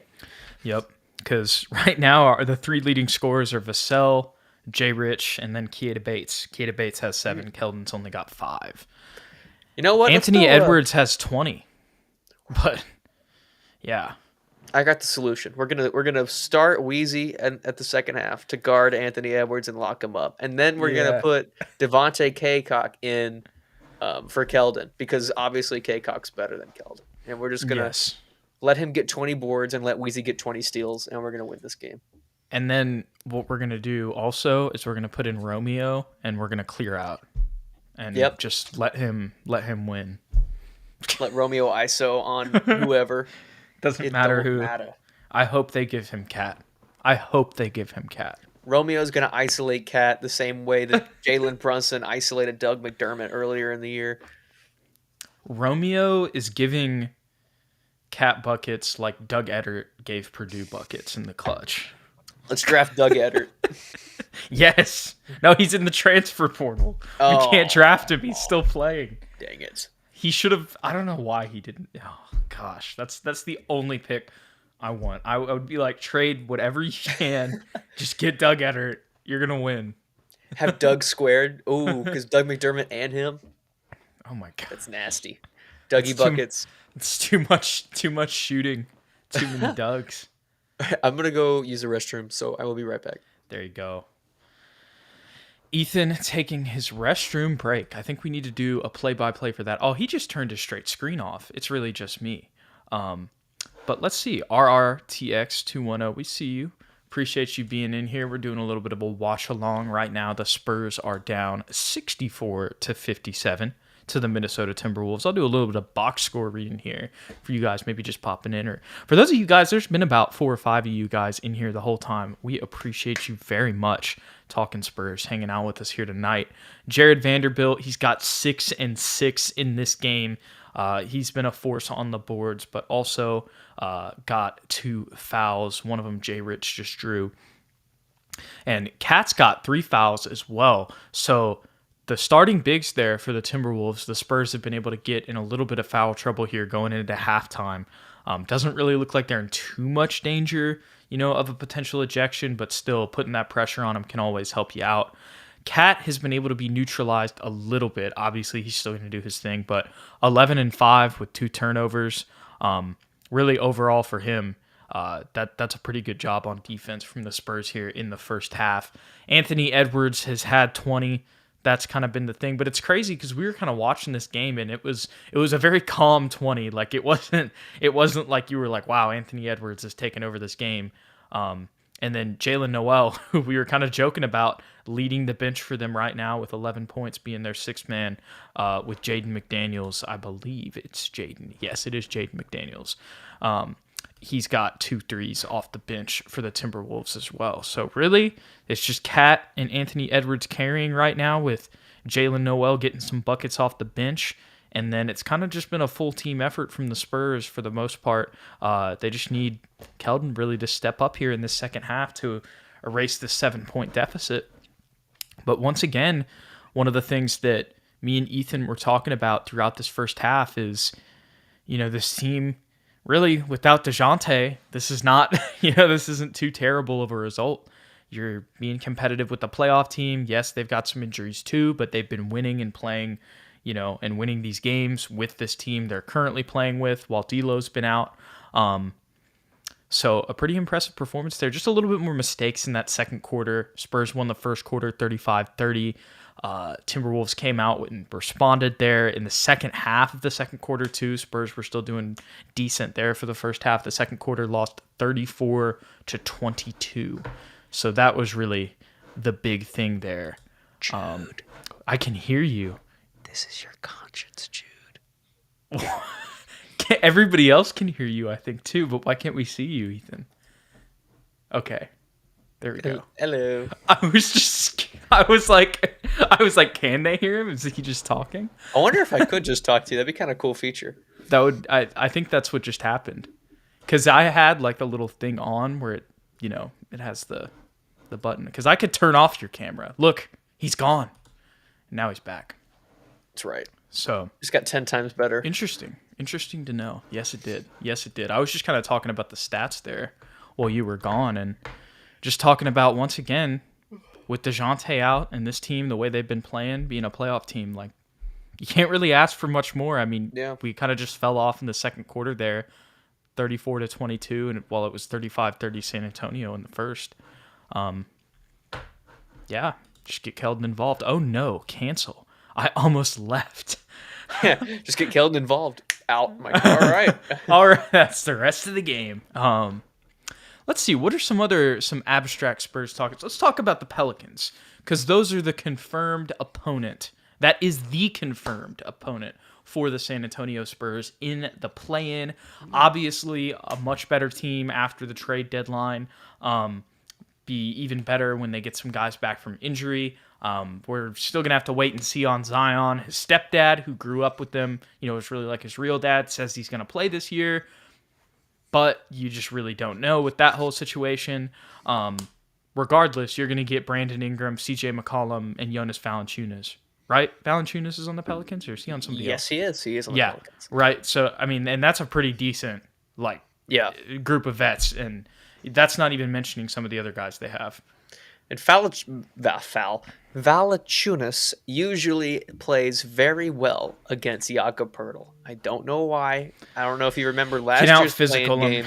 That's he why. Just absolutely dominated him. So, honestly, I think if we can...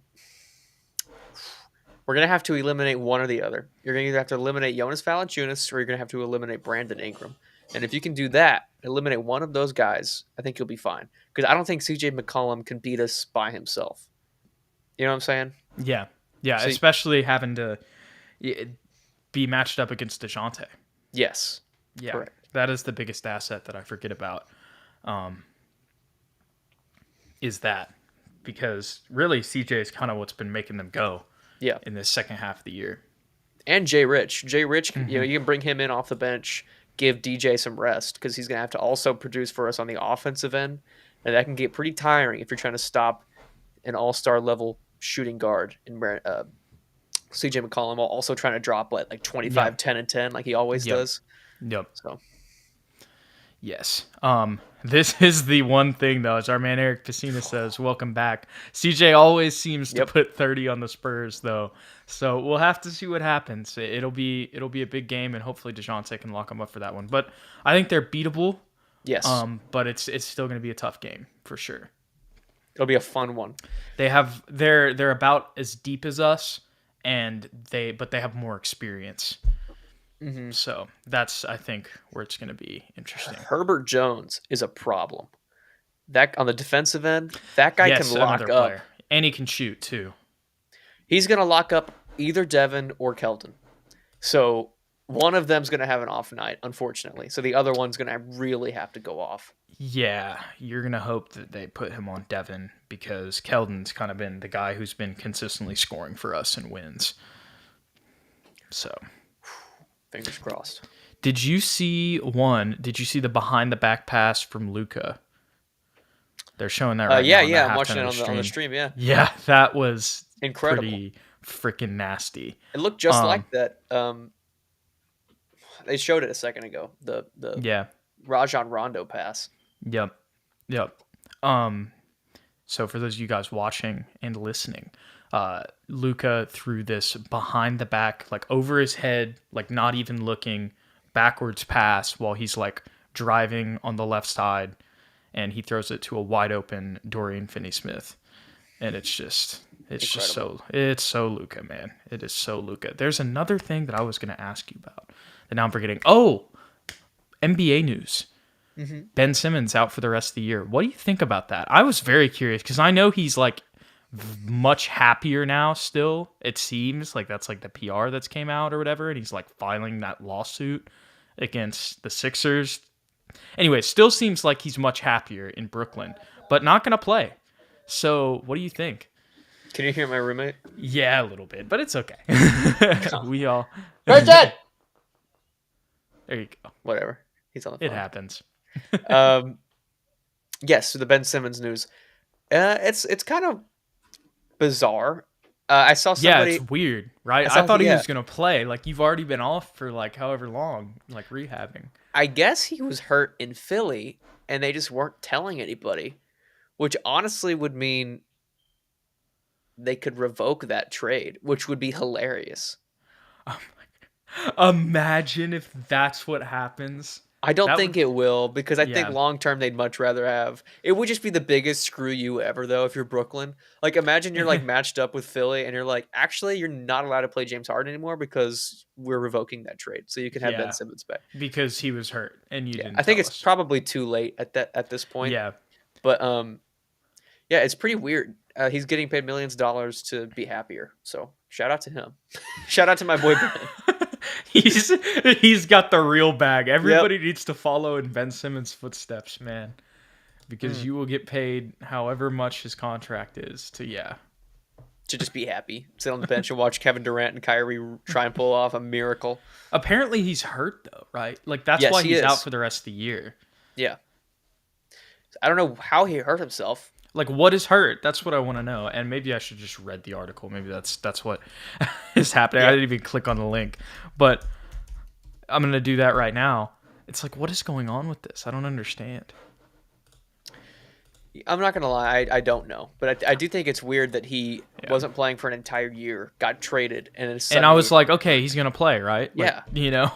He would be I know he hasn't played in a while, so it's hard to say. Seth Curry's playing, right? Yeah. Yeah. Anyways. He has a hernia? And that's what's keeping him out for the rest of the year. There's no way. I don't believe this. I mean, it could be true, but that's just crazy. Is that what somebody's saying in the chat? Yeah, that's what Limmer's saying. Out for the season. Ben Simmons, man. What a fiasco. I do not claim him from LSU. Definitely do not. Lindmer's saying he was probably doing weights and did it with bad form while with Brooklyn, like trying to get back into shape. He was just so sad. Oh, yeah, he's so sad. God, I shouldn't be making fun of that. I'm sorry, but I don't know. I don't know if it would have been that, because doesn't he work out with like professional coaches? That's what I'm saying. Like, how do you get a hernia, bro? How do you let that happen as a coach? You're like, yeah, you're doing great, Ben. He's like, this says recovering from back pain. So I'm on the NBA website, NBA news. Ben Simmons ruled out for the regular season and playing. Oh, okay. So he might be back for the playoffs. Okay, that's. They're just clickbaiters. They say that he's out for the. I get the Athletic article out for the rest of the season. No, that's very different than the regular season and the play-in. Yeah, but I don't think that he'll play the first round. But let me read this. It's hard to say that he'll be a huge difference maker for them. But at the very least, he can guard their best player. I feel like he's going to give you almost nothing offensively, I feel like, because he hasn't been there all year. Ben Simmons has been recovering from back pain that has been bothering him since joining the team in February. That's so BS. Dude, this sounds like imagine if Kobe said that. Like, I'm not even bothered by him being hurt. Like, sure, he's hurt, but the fact he wasn't doing anything, he had to have hurt himself Like, while he how do was. you? I'm just wondering how. Yeah. It just happens to like happen while as soon as he gets traded. Like to me, that I feel like he was harboring something with Philly and just kept it quiet because he wanted to get out so bad. Yeah, maybe he didn't keep it quiet, but I just feel like back pain, like you can't give me anything else. Like you can't give me a description. Like back pain is what's keeping you out and you've been out the whole year. And before it was because of mental health. Like, you know what I mean? So you were completely healthy coming into the season. You've been completely healthy the whole year and been out for a different reason. And then now you can't play because your back hurts. Yeah, MB blew his back out trying to get that MVP award. I don't know, bro. Somebody else, like, maybe I'm just not being like understanding, and maybe it's just more severe. And if I actually had the back pain, I'd know. But that just seems like something that's a little, It's a little crazy. yeah, for how Come on, long get he's that been out. rebound. But the second half has begun, so no more Ben Simmons talk. Almost a steal there from Trey Jones. And you know, one of the things I noticed during the stats, Ethan, guess who's the leading scorer off the bench for the Timberwolves? Who? Jalen Noel. Ah, That's why I'm saying, man, he's got 11 points. he's trying to get that I had overall never higher. seen him play before, but I knew he was decent just from the overall. He Oh, what heard a you were crazy watching. world. He wants you to trade for him on your latest My League. Yeah, he's like, dude, if you would have got me on that Magic franchise you were running yesterday, we would have won that game 6 and closed it out. Ooh, Oh you're my not going to gosh, give him that? look at this. Oh, it is a charge. Perfect. Oh no, I thought he was just flexing on Jakob. Me too, because Not- he kept the arm yeah, out. but But no, it's he a got a foul on disbelief. him. That's right though. He had his elbow out. Mm-hmm. Anthony Edwards got away with one earlier in the game too. Very early. It was like the second play of the game, or the third possession. Okay, so here's what our man Lindmer says.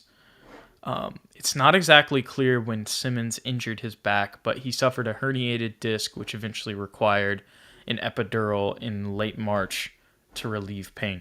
Okay, that's so great. That makes sense. But how? Like, when did he get hurt? How did he get injured? That's what I want to know. Like, if it's just practice, fine. Like, then that all makes sense. And then everybody would be like, okay, that happens. Thank you for doing your job. You know what I mean? Mm-hmm. Yeah. But because instead it's this, elusive story. Oh, the media. Oh my gosh. No, you do not have to apologize, Lindmer. Do not. Please quote from articles and give us the details. We need them. Because NBA.com wasn't giving me that. And that's who should be giving me that. Look at this. Our man Mark Obed. Imagine having millions of dollars, free Gatorades, and free expensive seats every game. Simmons living the life. Oh my lord. Right now, the only thing he's guarding is his bank account. It's true. That's good. Spurs still down 64-57. We got to review 45 seconds into the second half. That's where we're at right now, and it's on that flagrant from, or not a flagrant, but charge on the charge from Cat, and it's very obvious. You can see him pushing his elbow into Jakob Poeltl before the layup, but the Timberwolves are going to waste a challenge on this because Cat is the best player and he called for it. How many fouls does he have? Maybe this is like his fourth. No, it's going to be his fourth. Yep. Oh. He had 3.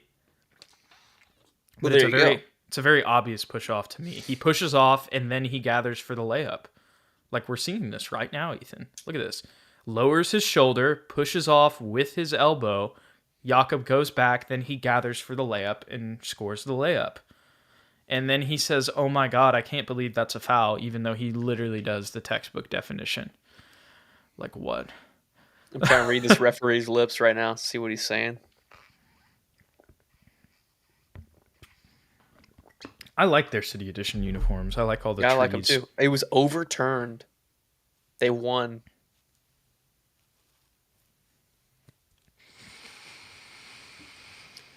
Wow. I guess they don't think he used his arm enough. They think maybe it's a basketball move.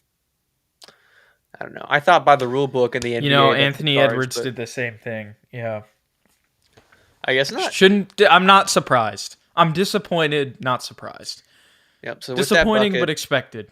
Spurs down by 9, 57-66, 11-15 in the third quarter. Yeah, Pop is giving him the business. And they're going to give him the and one. So they reverse the call altogether. How is that a foul? So it's a foul Bro, on Jakob. What? No. Y'all need to go. Oh my gosh. Becky's laughing. Pop's If telling some of you are watching the game, or if you're listening, watching replay, y'all need to go back and find this somehow, because this is an atrocity. This is highway robbery. Like, Jakob created absolutely no contact. Literally, Kat just complained at home and got the call. That's what just happened. And that's what's happened to LeBron his entire career. Let's talk about that. Let's talk about how the full-strength Lakers couldn't beat the Denver Nuggets, but the Spurs without DeJounte Murray kid. Not my goat. All right, Skip Bayless. No, don't call me that. I'm not. He's 37 and he's one of the greatest basketball players of all time. And I just like how you managed to bring up LeBron. Oh, and now look at this. Cat is flopping. Oh my. He got hit in the cojones, but they're coming back. I don't care. Let's see. 4-on-5. Anthony Edwards getting guarded by Primo. Step back 3. Nope. Passed out of it. Look at this, Cat over Jakob. Wow. Yep. Butter.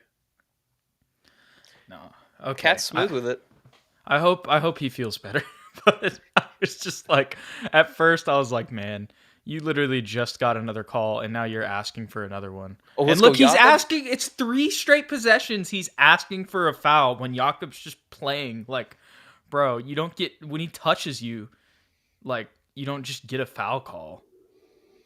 Oh my, he's toying with us right now. This is so bad. Yeah, and now he's talking smack and extending the lead. It's 72-57, y'all, and that man Cat, he just drew.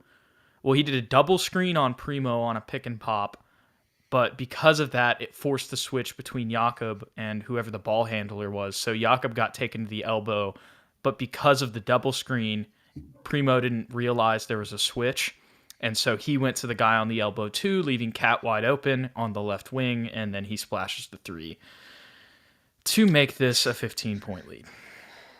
All right, let's get Jay Rich into the game and turn this thing around. Yep, exactly.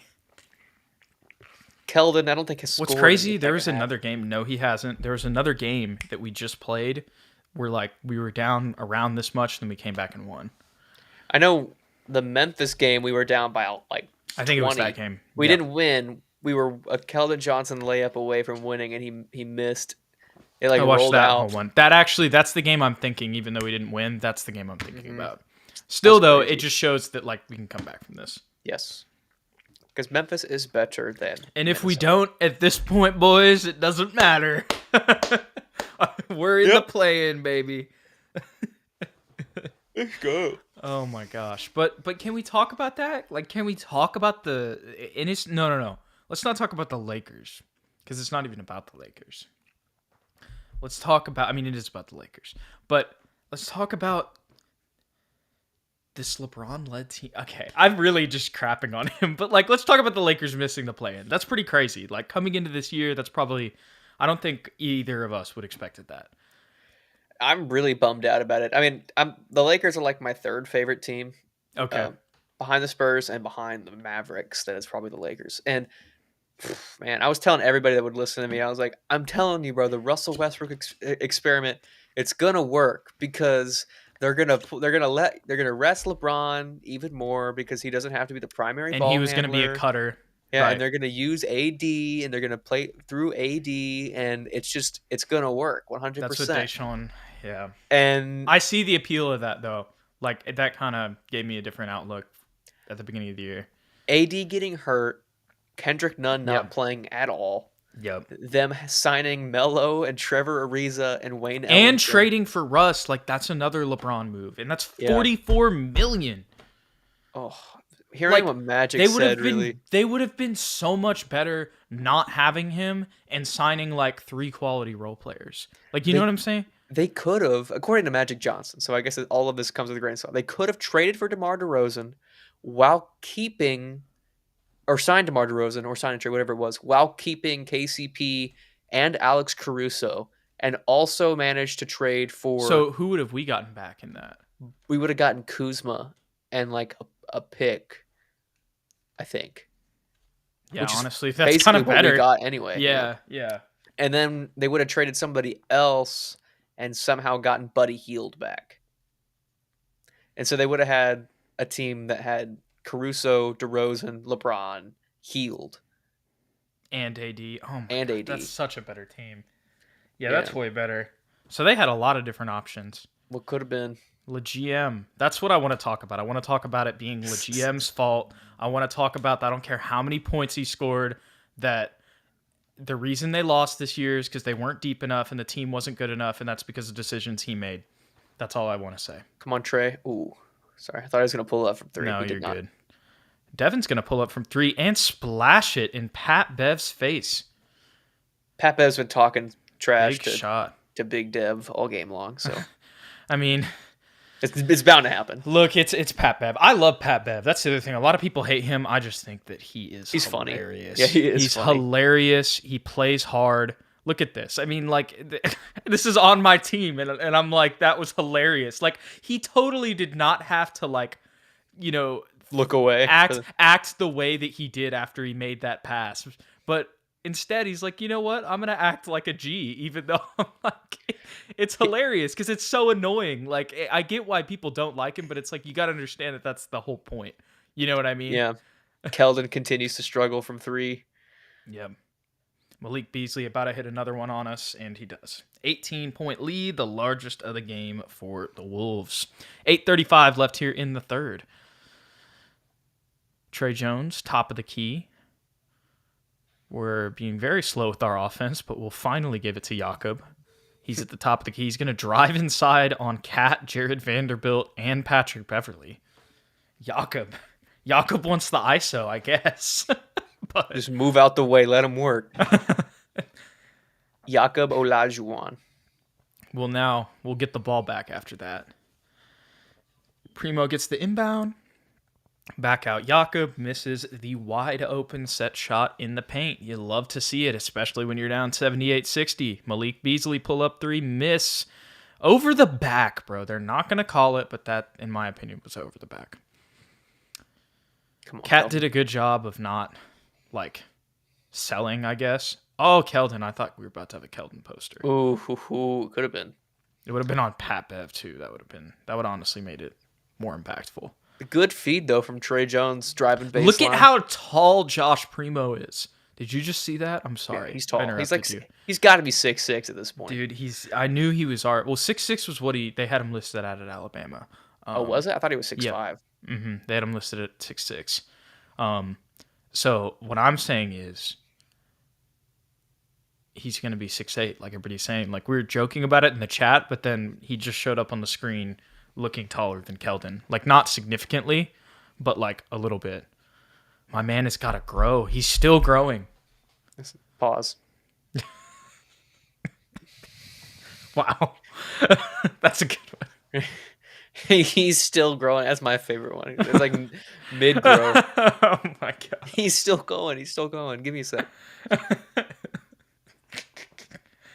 Oh, no. Stop staring him down, bro. Anthony Oh my Edwards gosh. just No. postered He Trey deserves Jones. to stare it down. But that's a foul. What is that? Come on, Doesn't Dev. matter. Gave up a wide open 3. Yeah, you bum. Bum. He literally he postered the mess out of Trey. He deserved to have the stare down. But that was a foul afterwards. Oh, he tried to post up Primo. Brick wall. Primo not letting him get by. I love it. And it gives up the wide open 3. Luckily, they missed. It looks like they're going to call a foul. On Pat Bev. Bro, these are all makeup calls. Illegal screen. No, that was not. I mean, maybe it was, but Trey there's been sold some it. other stuff that's been more obvious that they didn't call, but it was on different players. Because some players are Devin. more important than others. Devin just blew that rigged. 3. Devin took a three from the wing, and it missed everything. Yes, it did, but it was a nice move. I thought really It that might was go in. For the 9 of timeout. you guys that are in here, man, y'all have been real ones sticking with us through this watch along. We appreciate you guys for sure. And now Jude is gonna sing us a little song. Yes, I'm gonna go Spurs go. No, okay, no, that's just a chant. Okay, all right. We give you a beat. No, don't give me a beat. I was trying to just emulate a chant like that you would have at a Spurs game. Oh shoot, you know what we haven't talked about also on a lot of our other episodes is The AIDS epidemic. Oh, sorry. Oh no. That's next week. Yeah, that's in the plans. I'm kind of upset that you spoiled it, but Sorry, my bad. It's a you know, teaser. anyways. We really had that planned. Anyways, no. So we've been to a lot of Spurs games, like a long time ago, kind of at this point. But you were wait, we did talk about this, didn't we? Sorta. Depends on what you're about to say. Well, no, we talked about how you were at Pop's win game, win record. We did talk about that, but we've been to a couple games. The atmosphere this year, I guess we can kind of talk about that because we've been to I've been to 2 games this year. You've been to I think even more than that.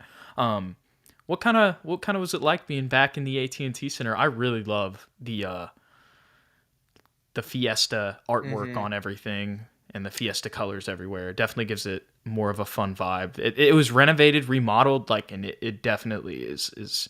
You can see the difference. Yeah, I was the Pop breaking the record game was a Fiesta night, so I got a free Doug McDermott Fiesta poster. Which was cool, and the vibes were immaculate that night. Everybody was up, everybody was screaming. The other games I've been to, I'm not gonna lie, the vibes have been kind of down. Crowd wasn't really that into it. Yeah, just kind of a lot of empty seating. But for some reason that night, could have been because I think it was a Friday game against Utah, so I guess a rival. And because Pop was about to break the record, so all those ingredients made for a very lively and good time. Yeah, but when you win the game, obviously the crowd's going to get into it, and when you're losing, it's just not going to be a great time. So, the other game that I went to, I believe, might have been on a Thursday, so I think still a little bit more people were there than a Tuesday or a Wednesday against the Raptors, and I think it was also I guess that was a Wednesday game. It was because the Friday game was the one I went to. Well, there were a pretty good amount of people, and it was probably just because of the Pop record. Because I think that was the first game where they had the opportunity to break it. So I think a lot of people might have been there for that. But it was still there was a good crowd, and it was a pretty good environment there. But the Fiesta night on the Friday game against the Celtics was just different. I mean, that was just an incredible. From the moment we walked in the building, you could just feel and this is just a random October Friday game. This is before the Jay Rich trade. Derek was playing for the Spurs in this game. Derek. Yeah, and it was just so fun. I mean, such a fun game. I got a free poster for that one too. It's got a taco and chowder playing against each other. Yeah. Love to see it. Yeah. 85-69, y'all. Spurs having a tough one tonight against the Wolves. Held it together early, but Keldon has not been able to get going, and the Wolves have really just continued to build on the success they had in the second half of the second quarter. And that's kind of what's happened in the first half of this third quarter. Jay Rich talking to Jordan McLaughlin, though, right now. It seems like they're having a fun conversation. Give him 1 for Jay Rich. Now he's got the ball, though. Oh, and immediately passes off. Dang. I want to see a fight. I want to see Primo hit somebody. Primo step back. Oh. Passed off. All right, Keldon, get a bucket, dog. Good little fadeaway move there. Got it on Turian Prince. Looking like who? Chuck Barkley. There you go. I was expecting it to be a Spur, but it wasn't. And oh my. Wow. Cat complains for a foul after literally every shot he takes. At least on Jakob. And one from Keldon. Yes. We needed the freaking chest smack too. We need that from Keldon. That's going to get him up to I think 10 points if he makes the free throw. It looks like Jay Rich might have gotten a hand on that ball when Cat went up for that dunk too. Mm-hmm. Good hands. Let's go, KJ. I saw somebody make a funny. Did you send it to me? It was like somebody made a fake play-by-play, imitating the ESPN announcers for the Spurs play-in game, and they were like, instead of saying Keldon Johnson, they were like, Keon Johnson hands it Or off no. to Jacob Did you Pertl. see the one who Jack Lawndale? Yeah, Jack Lawndale. Jack Lawndale with the layup. So good. Yeah. Oh my gosh. Torian but Finney. Nope. I was talking about Cat and him complaining for fouls, so I don't know. That's why I was happy Keldon hit that, because I was annoyed, and then he made a big play. So What just happened? Cat's fighting for the overall offensive rebound, and Keldon's on the ground. Who's that a foul on? Where are you at? Keldon's talking right now to the refs. I might be behind 4:25 in the third is where I am. Yes, I am behind you. Yeah. Oh, no. Is it clear out on who? So they called it on the Spurs. Is Keldon okay? Tell me he's safe. Yeah, he's up now. Okay. Yeah. Okay. Is he all right? The Star Wars thing. Exactly. Where's Padme? What? I don't know who. I guess he didn't even say his name really. He just asked, "Where is Padme? Is she safe? Is she all right? Is she all right?" I'm a huge Spurs fan. Oh no, Star Wars fan. So if you ever need to know, that is literally what I was thinking. I made that reference like pretty recently. I forget when it was, or I made some Star Wars reference to Episode 3. And it was something about Anakin being crazy. I don't know. And it was to sports. But of course I can't remember it. But it's just funny you brought that up. Cat working on. My stream is dying as we speak. So. It's all good. I'll take over for you for the time being. Yes. K debates Diop and one layup on the other end. And now I got the replay for that one. The other stream is working on Turian Prince. They've been able to take advantage of Turian Prince. They should go at him more.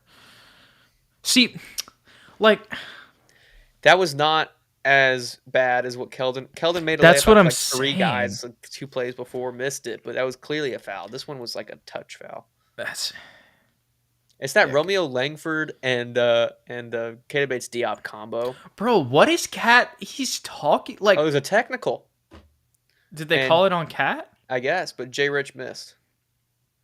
He's saying, I'm reading Cat's lips right now, bro, and I don't know what he's talking about. Like, he's yelling and saying that it's a foul and that they should have called it, but, like, he's doing, like, outrageous stuff. like this is, like, LeBron levels of, like... Do you see that spit out of his mouth? He's yelling so much spit came out and it's, like, on his beard right now. Yeah, it's so bad. This is what I'm talking about. Like, I just don't understand how you can be, like, that delusional, like... I don't know. I guess I'm not playing, and that's a nasty 3 there from Anthony Edwards to put the lead back up to 10. Now you're in front of me, Jude. Oh. Yeah. But, you know what I... Like, that's just... I don't know. Yeah. I'm not in the game, so maybe I would just feel that way always if I was playing.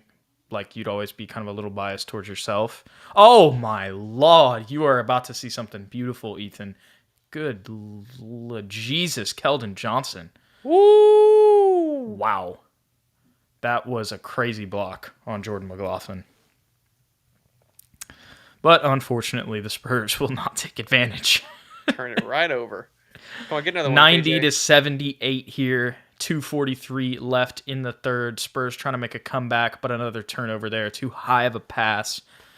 Keita Bates had a little bit of space, had the positioning on Anthony Edwards in the post, but Zach just overthrew him and it went out of bounds.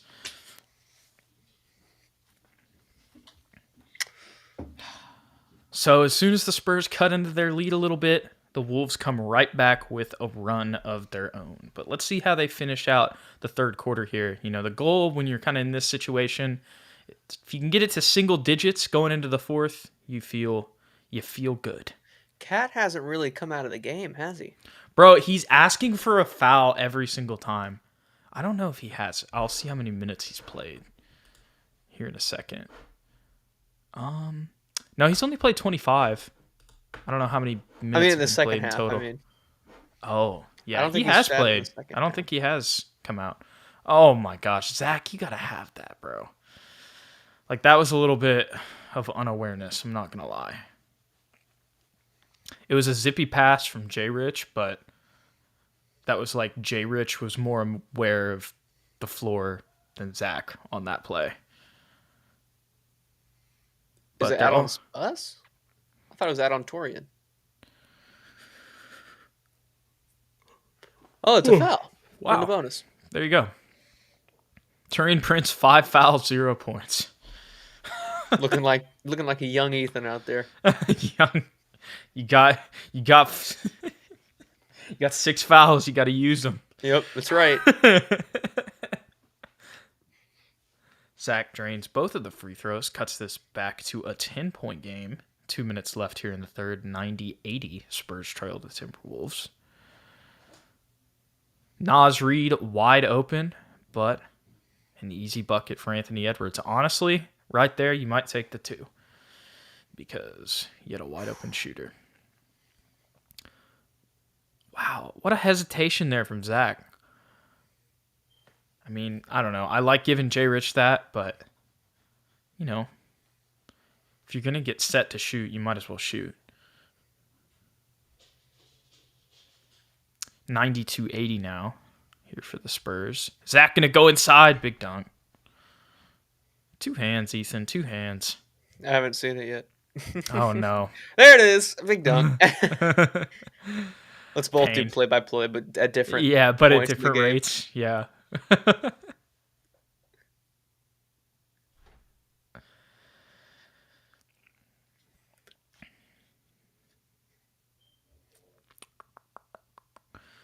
Jaden McDaniels. Tough bucket. Cut inside through 2 defenders. Coming from the left corner. I like him and his brother. I forget. Is his brother's name Jalen? It's Jalen and Jaden. Yeah. Yeah. They both went to San Diego State, right? I don't know. I'm pretty sure they did. Or one of them did. Zach Collins for 3? Off. I'm going to look on that.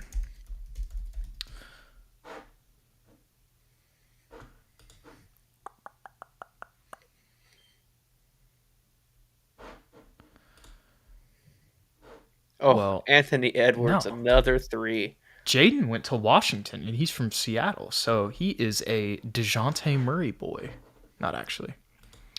Wow. But, I mean, yes, actually. They're both from Seattle. Jalen went to San Diego State. So they're both from Seattle. 15 points. Anthony Edwards has 32. Turian Prince dagger? Oh. That's all I wanted. Oh, yeah. It is what it is. This is not... Ugh. Not looking good. I don't know how to take this. I mean, you don't want to take too much from one game, but... Well, Keller just can't buy a shot. I mean, he's gotten some good looks. And he's having an off night. Yeah, and that's just going to happen every once in a while. Because he's really been carrying... Like, even DJ has nights like these. He's still got 10. Like, I mean, it's not very good still. Oh, he's got 13, actually. But he just started getting his shots to fall. 13, 6, and 4 is really not that terrible. Also, no Lonnie Walker tonight. Romeo Langford has 10 minutes. Yep. That's how you know we're in dire minutes. straits. Yeah. When Romeo's playing. That's true. So who else is on? So Lonnie, DeJounte, Jock. And Jock. And Doug, obviously. But I think all of them are out because the only player listed here on the roster that's available is K-Cock. Put him in. I kind of want to put him in. I'm glad we should. But so what was it? Doug McDermott out for the year, right? Yeah. So I'm curious about that, and this might just be Jude, with the tinfoil hat on here. But I just wonder why I mean, maybe the injury would have kept him out the whole year. But it didn't seem like it was that crazy of an injury. I think that this might be them letting him get ready to recover. Yeah, because definitely. they're going to move him this offseason. That's what I think. Oh, maybe. I just thought it was like at the time of when he got hurt, they were like, we're not in the play-in, we're not trying to make the playoffs, so let's just let him take all the time that he needs for next year. But I guess you're right. I mean, with all the hoopla about having too many picks, too many roster spots, and he's obviously one of the older guys, and we're playing well without him. So I guess he could be on the move. Perhaps, but I'm reading this into it a little bit more, and it's the rest of the regular season. Shout out to Noah Magaro George. He did say that he tweeted he will sit out the rest of the season, but the context is that it was just the regular season. So it'll be interesting to see his availability during that play-in game, because I would like to see how he kind of features next to Jay Rich. We didn't get to see that too much. Yeah, that'd be cool. But also, if we end up moving him and this kind of opened things up and we would rather give these minutes to Primo moving forward and Vassell and all those guys, I'm not mad at that either. So he's a movable contract, valuable player. It's a little bit pricey, but there's some contender.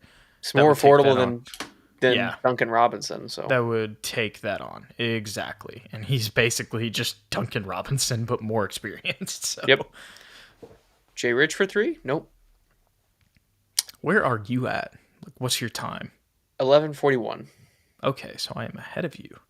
Oh no, that's embarrassing.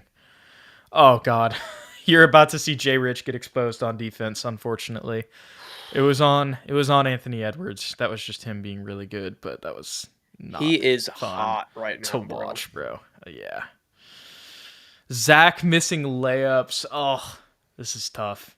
100-82 right now. Timberwolves up. Anthony Edwards taking Trey Jones off the dribble, gets the screen from Naz Reid, drives inside, but there's a steal. Let's go. Anthony Edwards clamped. What a steal by Bird. For one possession. And all the other ones he's been cooking us. Zach Collins for 3, sets his feet, takes it this time. Splash. This is what I'm talking about, Ethan. Like when you set the feet like that, and it's good footwork, like take that. That's what he did earlier, and then he passed off, and it was a miss. And I get that it was Jay Rich coming off a floppy, so that was probably like, he had the option there. And now Jay Rich kind of going crazy over a foul, but like it was still way more contested than his shot would have been. So yeah, that was such a tough move by Anthony Edwards. They're showing the replay of that step back. He is very good. Yeah. And they're going to call a foul here. They're going to give him 3 free throws. I see why Jay Rich was in motion. It looked like it was a foul, but on the replay, I see why Jay Rich was upset. Is it a foul? No, yeah, it is. Never mind. I'm out of my mind. I was going to say, once he shoots and the ball's gone and then you hit him, that's still a and one. Right? I mean, like, in my mind, that shouldn't be, but I'm not sure. In the rule book, it might be. That's crazy. Yeah. What's weird is, like, refs don't abide by the rules all the time either. No. So. Did you see that one referee, that lady referee, who did she eject? She yelled at somebody. Or somebody yelled at her, and she ejected them, and it was super quick, and people were giving her crap for it, but I don't know. I did not see that, but I did see there was some game where, I forget what it was. It was like a star player, and they were giving one ref the business. 102-87, 9:54 left. In this one, Anthony Edwards just did a crazy move on Devin Vassell. Great defense from Devin Vassell, but even better offense from Anthony Edwards. Just a ridiculous step back on the right wing and just hits a dagger in his eye. I mean, yeah, he is going full number 1 pick tonight. That is absolutely true. 105-87. About to be a 20-point lead here for the Timberwolves if Anthony Edwards keeps this up. That is just such a skilled move. Like, he does not get like any press, I feel like. No, not really. And he's nice. Like, it's that meme. Have you seen that meme where ESPN and Like they did it for LaMelo Ball too, where it was like in their second year, like the number one pick second year, and it's like the clip from Toy Story 2 when Mm-hmm. Andy drops Wood. He goes, "I don't want to play with you anymore," and he like falls down the abyss. You know what I'm talking about? That's That's how Anthony they Edwards. that's how they That's so treat good. all these rookies in their second year. Oh my gosh, he's playing so good, like another bucket. Primo hit a three though.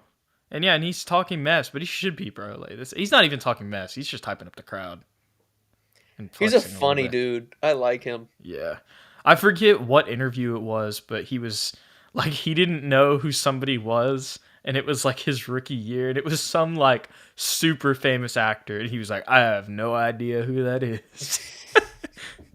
I don't remember. I think I've seen that video, but I don't remember. Yeah, I don't remember who it was either, but I just remember that video.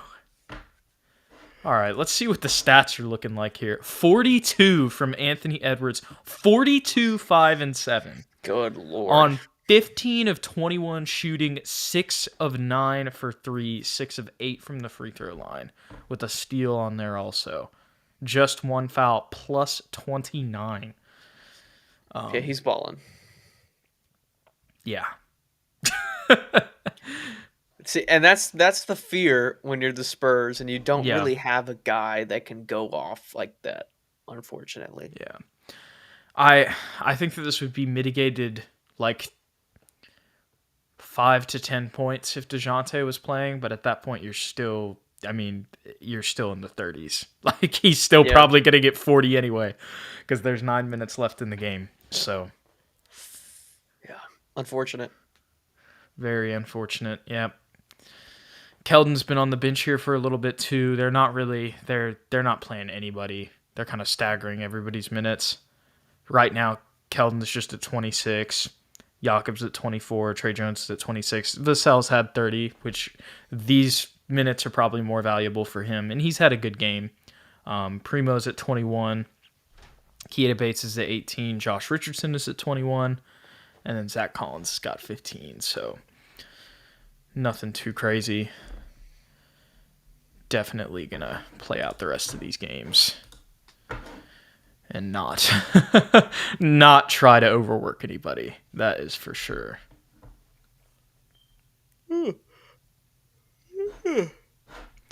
Past your bedtime, Ethan? No, I'm just tired, bro. Tired of the cell? Yeah, this is Yeah, this is a unfortunate game for us to do the first ever live stream during it. But I like it. It's still fun. Definitely get to see a lot of different we got to see the Anthony Edwards show, that's for sure. It's true. But it's cool to like react to things and talk about them like when they happen because it's way easier to explain them. Like specific little nitty-gritty things. Like earlier I got to talk about that Trey Jones pass, even though it was a missed layup by one of the bigs. It was like there was no business that pass should have gone through like as tight of a window as it did, but it did. And that's something that I wouldn't have remembered to mention just on a pod. So. Oh, you missed Jakob, J. Rich. Ooh. Anthony Edwards. Greg Monroe's on the Timberwolves? I didn't know. Oh, let's go. He's back. league. He's back, baby. There you go, Keldon. All right, let's see. Let's see if we're going to do anything here, Ethan. I don't think so, but that did cut it to 14. Yeah. 8:30 here.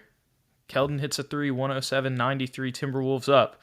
Anthony Edwards, one-on-one with Jakob Poeltl. Takes him off the dribble, goes through the entire Spurs team bucket. Pain. So much pain, Ethan. We couldn't stop that. We had 3 dudes in the paint, and he still got a bucket. Trey Jones drawing the foul, though, on Naz Reid. Almost made that crazy and one, too. But 44 points, 12 of this quarter for Anthony Edwards, man. Whew. He's hot. Literally, wow. There were 2 people there. Like, y'all got to do a little bit better there on defense. I don't know. Going through Primo, I give, because Primo's 19, and Anthony Edwards is a specimen.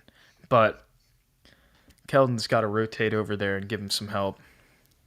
I know you don't want to give up the wide open shooter, but where he wasn't going to be able to pass out. Or if he did, it wasn't going to be on the right side. And now there's an Anthony Edwards commercial during Anthony Edwards shooting free throws. Love to see it. You mean Trey Jones? Trey Jones, yeah, not him. But I was while like, we're man, we talking are about way him, off right now. no. Okay, so still at 14. Yeah. We're doing a pretty good job keeping this in range. I say that, and then Anthony Edwards is going to hit a 3 right here. Or Jordan McLaughlin's going to hit a 3. No, he's going to drive inside. Nope, it's going to be Jalen Noel. Oh, he'll drive inside. Another driving kick. Oh, that's... Bro. Okay, there we go. Charge from J. Rich. But I thought that was in the restricted area. It might have been. Close. It's close. Yeah. Let's see on the replay. Oh, no, he got just outside. I was scared, man. I was like, are they about to make another layup, like, with 3 Spurs inside the paint? That would have been, like, the 3rd possession in a row. It's just how this game is going. Trey Jones bucket and 1! Where's the foul? Let's go. How about this? We just decide to turn up, bro. We always do this. As soon as I think, like, even in the Grizzlies game, even though it was way earlier, I was like, oh, this game's over. And as soon as I think that, I have that thought, we always end up, like, coming back. Even if they don't end up winning, like, they're going to make this more interesting probably than it needs to be just for no reason. Just to keep our hopes up. Just because. Yeah, just randomly. Like, randomly at the 8-minute mark, they're going to decide to turn up. I hate wearing hats. All right. What was that screen? Did you just see that screen? Not yet. No. Cat Just sets this screen on J. Rich for literally no reason. Oh, I thought that was a poster, but it wasn't. J. Rich almost just ended Cat's life. I was like, if he would have done that, like if he was glad he didn't move out he moved out the way. Because if he would have done that, face? Bro, that would have been crazy. Did you see my face? Yeah, I was wondering. Wait, as soon as I saw your face, like, what's gonna happen? What's gonna happen? Because I'm like 5 seconds behind you. Oh, this bum. We give up wide open threes, man. Unfortunate. 112, 100, 648. But the Spurs have found themselves with a chance. Keldon Johnson going inside. Evades the charge, doesn't get the foul call, and Jakob can't get the rebound. He's not been able to get rebounds in this game, bro. Jordan McLaughlin wide open again, splash. 115, 100. Points to somebody.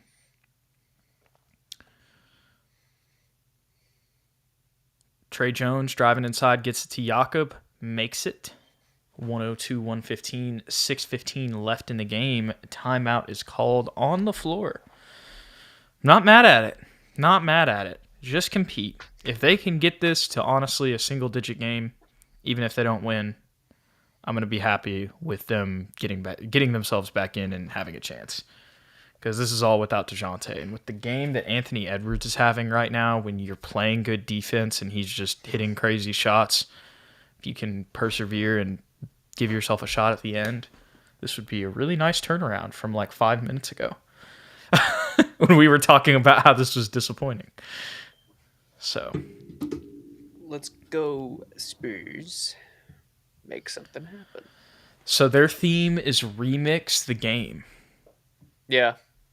I keep seeing that over and over. What do you think of that? I don't even know what that means. I think they're just using a lighter blue and like a lighter green. That's literally all they're doing, just like the old jerseys. I don't get it. Yeah. I think it's just that. See, but that's the whole point. Like, I don't get it either. That's how I'm trying to figure it out. That's the Timberwolves. Yeah, they got the little trees, I guess. Oh, it's because this is why. Because it's their, like, it's the new logo, like, on the shorts. So it's like a remix, but, like, old colors. But, like, I don't know. I feel like it should be more throwbacky, but they're not marketing that way. I think that they need to hire me. I need to be the marketing agent for every NBA team. You should. For how they choose their City Edition uniforms. The Spurs don't need me because they do a good job. At least after the first year. Man, watch the Timberwolves have these 3 guys not win a championship. Anthony Edwards is going to Anthony Edwards is better than all of them. That's what I'm saying right now. So sad. I didn't even think about that.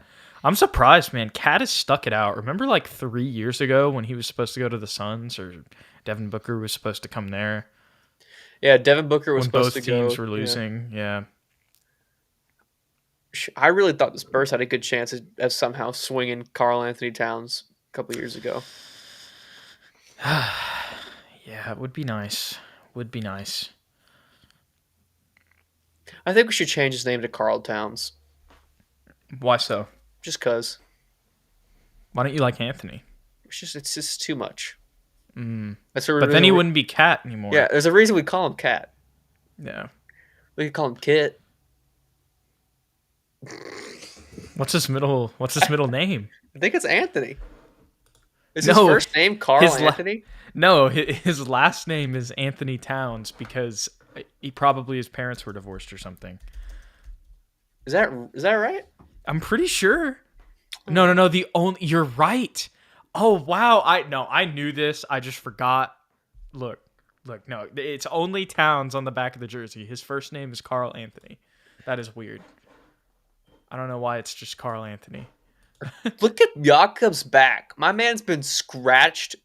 See, that's what I'm saying. And like, all Cat has done the whole game is like complain, just be super physical with Jakob, and then anytime Jakob just like touches him, just screams at the refs. Do you see his back, bro? Like it is. Dude, it makes yes, it's because he's the one who's been getting fouled all night, bro. He's been playing physical, but it's like, bro, like I don't. What do you expect? like what? Do you want him to not play hard against you? Yeah, you can see the redness on it, like from the screen. It doesn't even have to be zoomed in. Poor Jakob. Yeah, Cat should have 4 fouls for sure. I like that move from Keldon. Drew the foul. I don't like the end shot, but I liked how he created the separation initially on the drive. And the Nuggets up 70-53 on the Grizzlies. That's a huge bounce back for them. And that's actually kind of interesting, too, for this whole race because the Timberwolves can actually jump up to the 7th spot if the Nuggets were to lose. But they seem to be up pretty fairly right now. Keldon misses the first layup, too. And we're back to where we were, probably. 15-point game. Maybe it will be a 14-point game. 5:44 left here.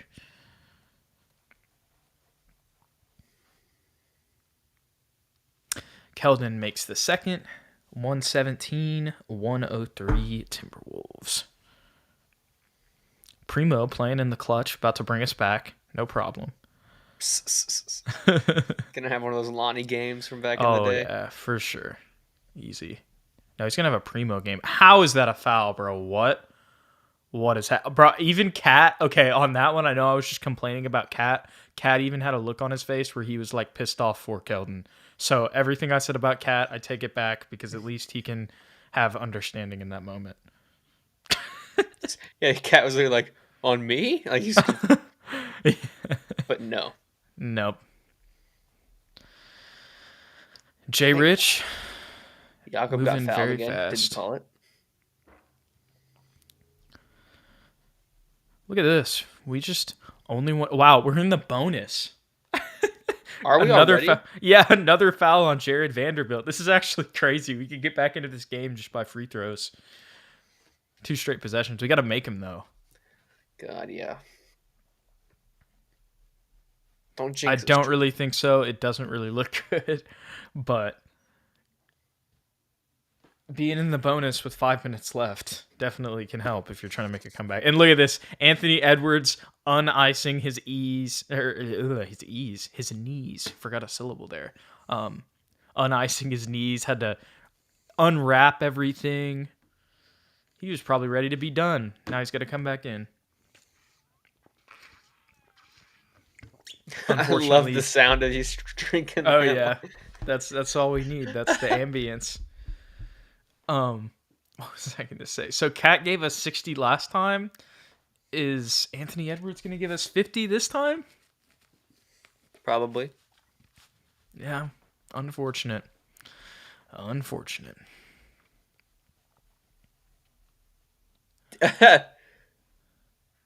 That's a funny exchange between the coaches. You see that? I just saw Pop's face like kind of laughing, but I didn't see what was happening between him and Finch. Somebody, Finch, I was like, why are they, what's going on? Like, there wasn't a shooting foul. And Pop goes, we're in the bonus. And he's like, what? He goes, we're in the bonus. And he's like, oh. And then they just both laugh. Hey, they didn't know. Everybody was like, dang, we're already in the bonus. Us three, both coaches, or us two. And Us Trey three. Jones missed the first free throw. Our secret producer that you don't know. He will remain elusive. But it's the Coyote. Oh, two different people. What if, wait, no. What if that's the same person? Yeah, Deshaun is the man. QX. Oh, let's go, Yak. Good block. Trey Jones season, Ethan Quintero. That is what I have to say. Good drive, good finish, right hand, tough lay. He's gotten the layups, or the free throws, game. And the layup on the past two possessions in the clutch. Trey Jones, can he get a block here? Another one. That might have been a foul. Maybe not, but probably. They probably slapped his arm. Anthony Edwards going to the line, who is also... Oh, nobody touched him! Oh, my. Ronnie. You know, it's like he makes the real games, too. It's the truth. Wow. This man, Anthony Edwards, really about to have 46, 6, and 8. He might have a 50-point triple-double in his second season. We're selling. I'm so glad this is... Wieskamp's in the game, so we're done. Comeback's not in store. I think Wieskamp's bringing us back single-handedly. I want him to get the first shot. Get it to him. Oh, no. Ugh. Jay Rich. Why did he leave the corner? Is my question. I think he was trying to... Maybe he was going for the board. I guess, but... I don't know. You're right. We're going to have a timeout here. He was wide open. Yeah. One more pass to the corner. That's what I'm saying. It's a 10-point game with 4 minutes left. Yeah, Jay Rich has been hanging on by a thread. He's been off, but it's like you don't mind him taking those shots. No. I don't know. Unless that becomes like the permanent thing. Don't say such blasphemous things.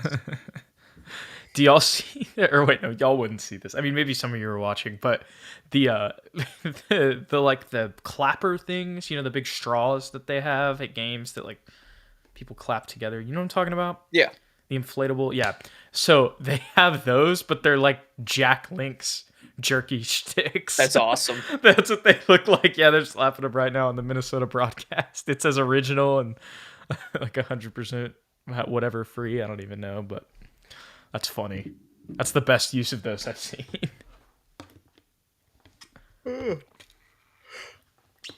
Kelly, in 10th place for single season most 3-pointers made all time. For the Spurs? Yeah. Wow. Now that's crazy. Because we probably still... Coming into this season, once again, we thought that this man was... What? That was the biggest thing. That was what he needed to improve on, shooting. Mm-hmm, and then if you would have told us, oh yeah, he's going to be top 10 all time in Spurs history after this year. Imagine if you would have told us that in like August. Yeah, I wouldn't have believed you. Especially, by the way, like he started the season, he was like the worst 3-point shooter on the team. That's the crazier part about it. All right, finally, Anthony Edwards is short on a step back three. It's that kid taking it up the floor, going inside. Oh my, you can't call that a charge. Thank you. And Keita Bates bucket. Bro, Cat, you need to play. Like the whole game, I feel like he's been more focused on the refs than the game. And he's just been letting Anthony Edwards carry. And he's just been yelling at the refs and occasionally scoring. And there's a 3 in our face. Jalen, oh no, that was Patrick Beverly. Jalen Noel, the dreaded Jalen Noel. That's what I was expecting. He hasn't played since I complimented him. Oh, look at that, Keldon, drawing the foul. The coach was like, I heard Jude McLaren complimented him, so obviously he's a bad player. Pull him out of the game. No. Obviously Get him he's out of here. trash. He's Get getting him. he's getting too much shine. We can't let his ego get big. He's gonna want more minutes and want more money. Get him out of here. If he's on Jude McLaren's radar, ooh. He's playing too good. Yep. Get him out. We need to keep him on restricted free agency for the rest of his career. Karl Anthony Towns has a big face. Yeah, he's kind of a big guy, you know? Yeah, but his face, dude, it's like that's a weird thing to be big, but he's got a big face. Jakob doesn't have a big face. Look at his face. Jared Vanderbilt has about a 5'8" face. No, Jakob does have a big face, bro. It's like long, but it's not big. Okay, I see what you're saying. Yeah.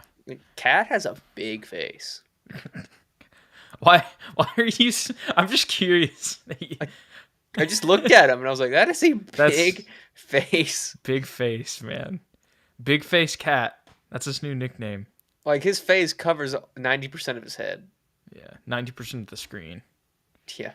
Primo, box out. This is the most like casual clutch moment of an NBA game ever. Wieskamp, 3Z. Oh, off.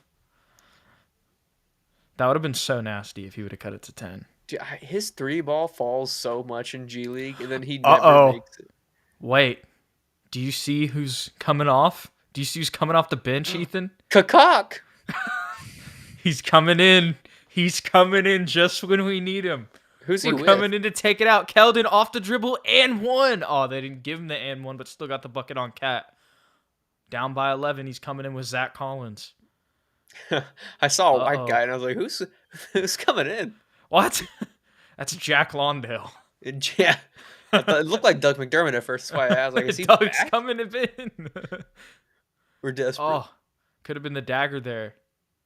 2 minutes left. We're not trying at all. I like how you're semi-cheering for Minnesota. You're like, could have been the dagger. Could have been it.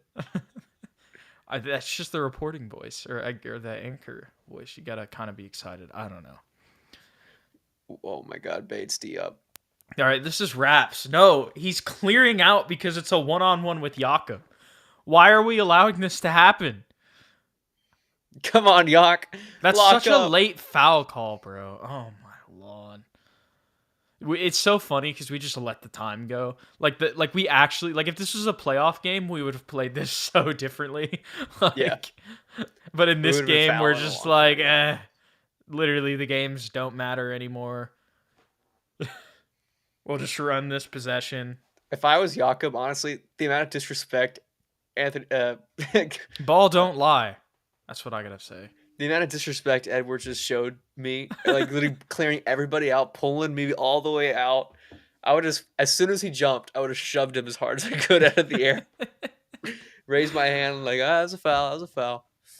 Like, you are not about to disrespect me like that. Malik Beasley is over there talking to Pop, getting coached up. Yeah. I love Pop's this. like, here's what you got to do. You got to get out of Minnesota. Here's what you got to do. Look, we're going to give you a nice deal. 2-year team option, non-guaranteed money, like Zach.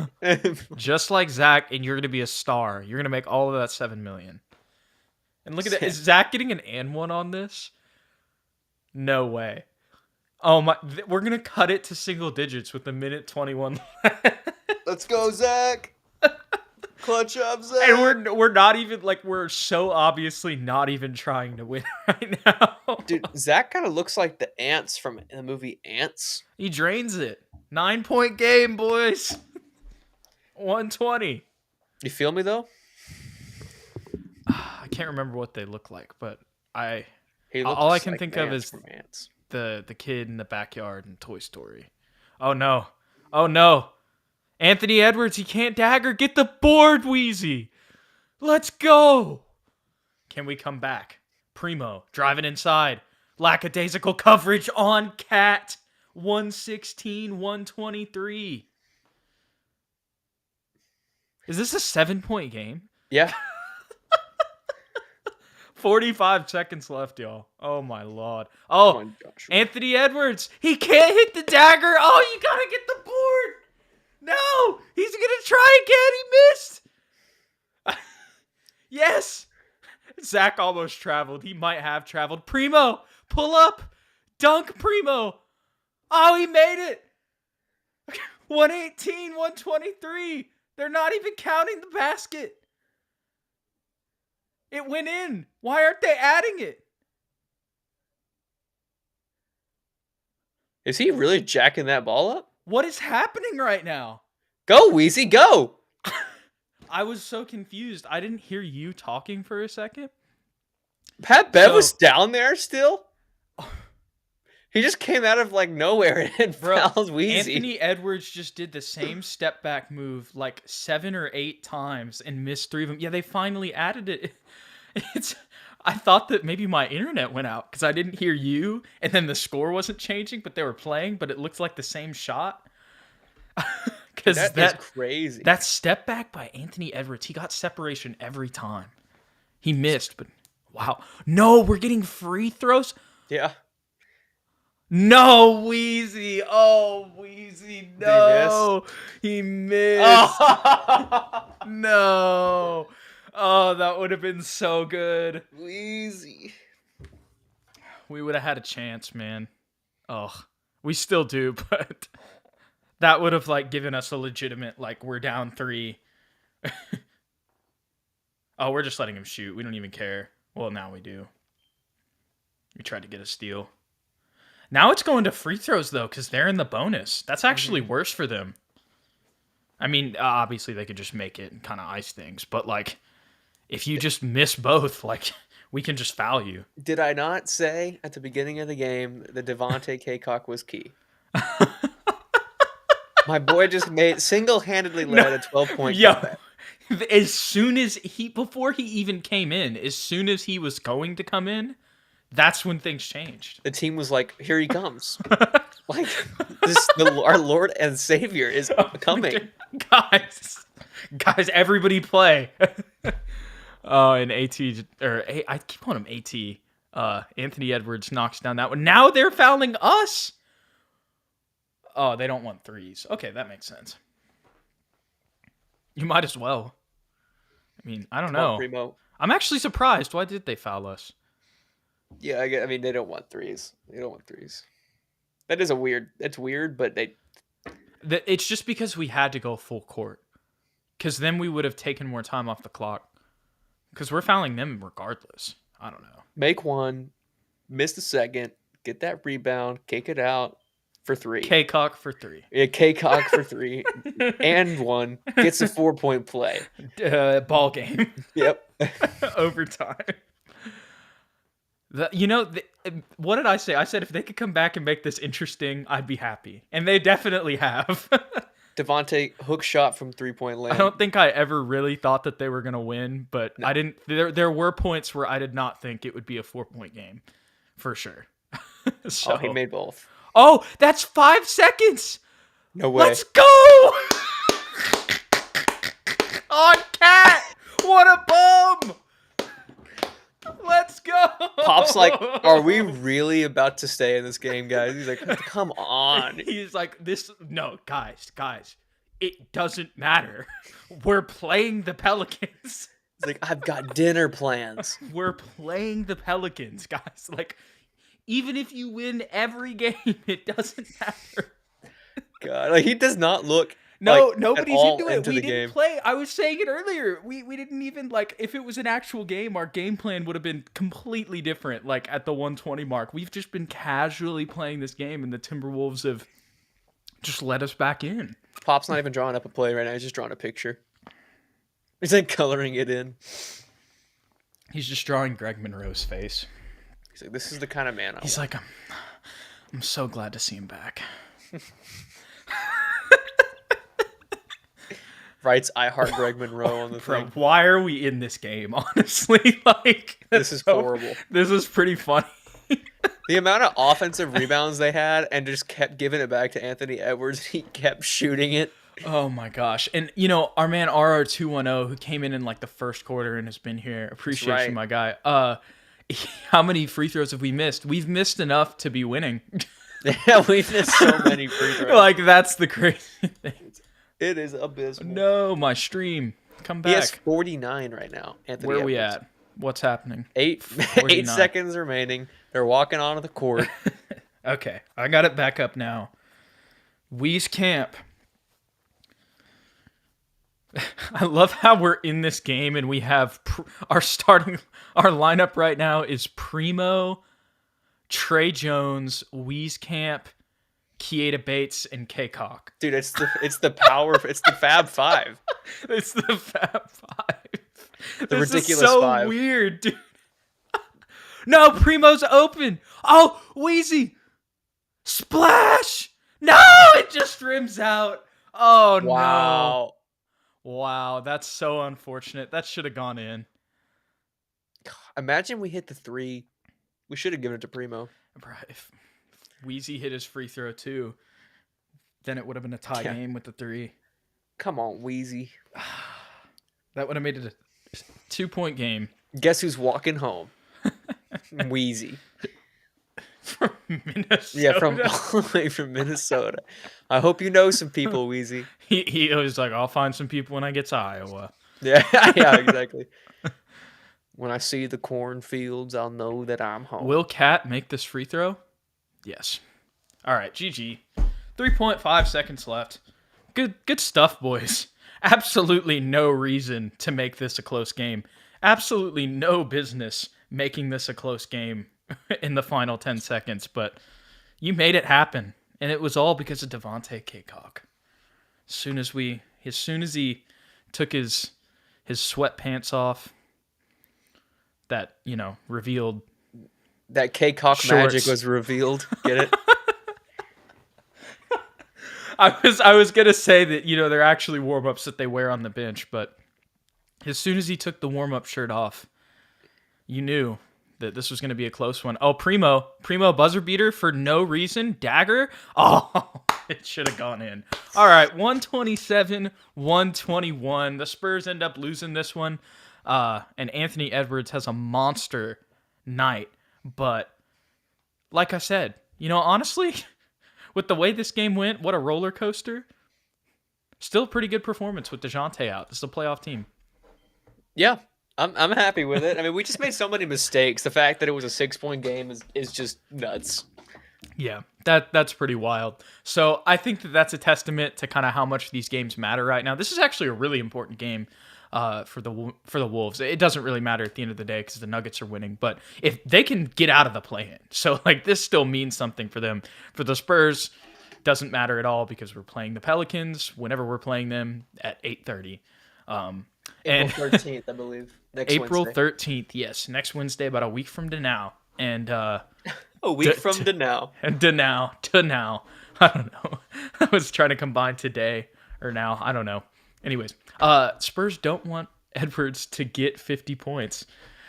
Yes, we did stop Anthony Edwards from getting 50 points. That is another dub. Right there, Ethan. One thing that we can take away from this game, we kept him under 50. Yeah, heck yeah. Yeah, very weird game for sure. Definitely a late April game where most of the games aren't mattering. And on the most important possession, we're throwing out Trey Jones, Devontae K-Cock, Keita Bates, Wheezy, and Primo. But those are the moments we live for here on SSPN, right, Ethan? Yeah, it is the moments we live for. I love that. Oh my gosh. Well, I'll give one last comment from our man. Mark Obed goes on. He says, it doesn't feel like a loss. Doesn't feel like a loss. And hey, for all of you who stayed with us throughout this whole thing, it definitely wasn't a loss for you, and it wasn't a loss for us. So we appreciate you guys.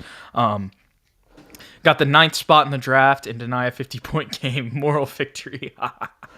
Yeah. Hey, you got to take the wins where you can. Just the fact that they were even in this game is really the biggest moral victory. They had no business. Like, if you would have told me, if you would have told us that with a minute left, we didn't think that it would have got there. So what a crazy little roller coaster of a game there. If you guys have been here at any point or you listened to this post after the game or you watched it through after the game, we appreciate you guys. It's our first full live show. We'll go ahead and wrap things up here. Don't forget to like and subscribe if you enjoyed it. You're just into SSPN. You can follow us on Twitter at Ethan_Quintero, at Jude McLaren. You can follow us for staying up to date to everything. all stuff SSPN. And then you can head over to SpursTubeTV.com if you want to buy some SSPN merch. Ethan, final thoughts for the stream tonight? Final thoughts on the game? What are you feeling? Pelicans are in trouble, baby. They're in trouble. All right, well, I feel like that's a good way to end it. We'll see you guys later. Thank you guys for coming out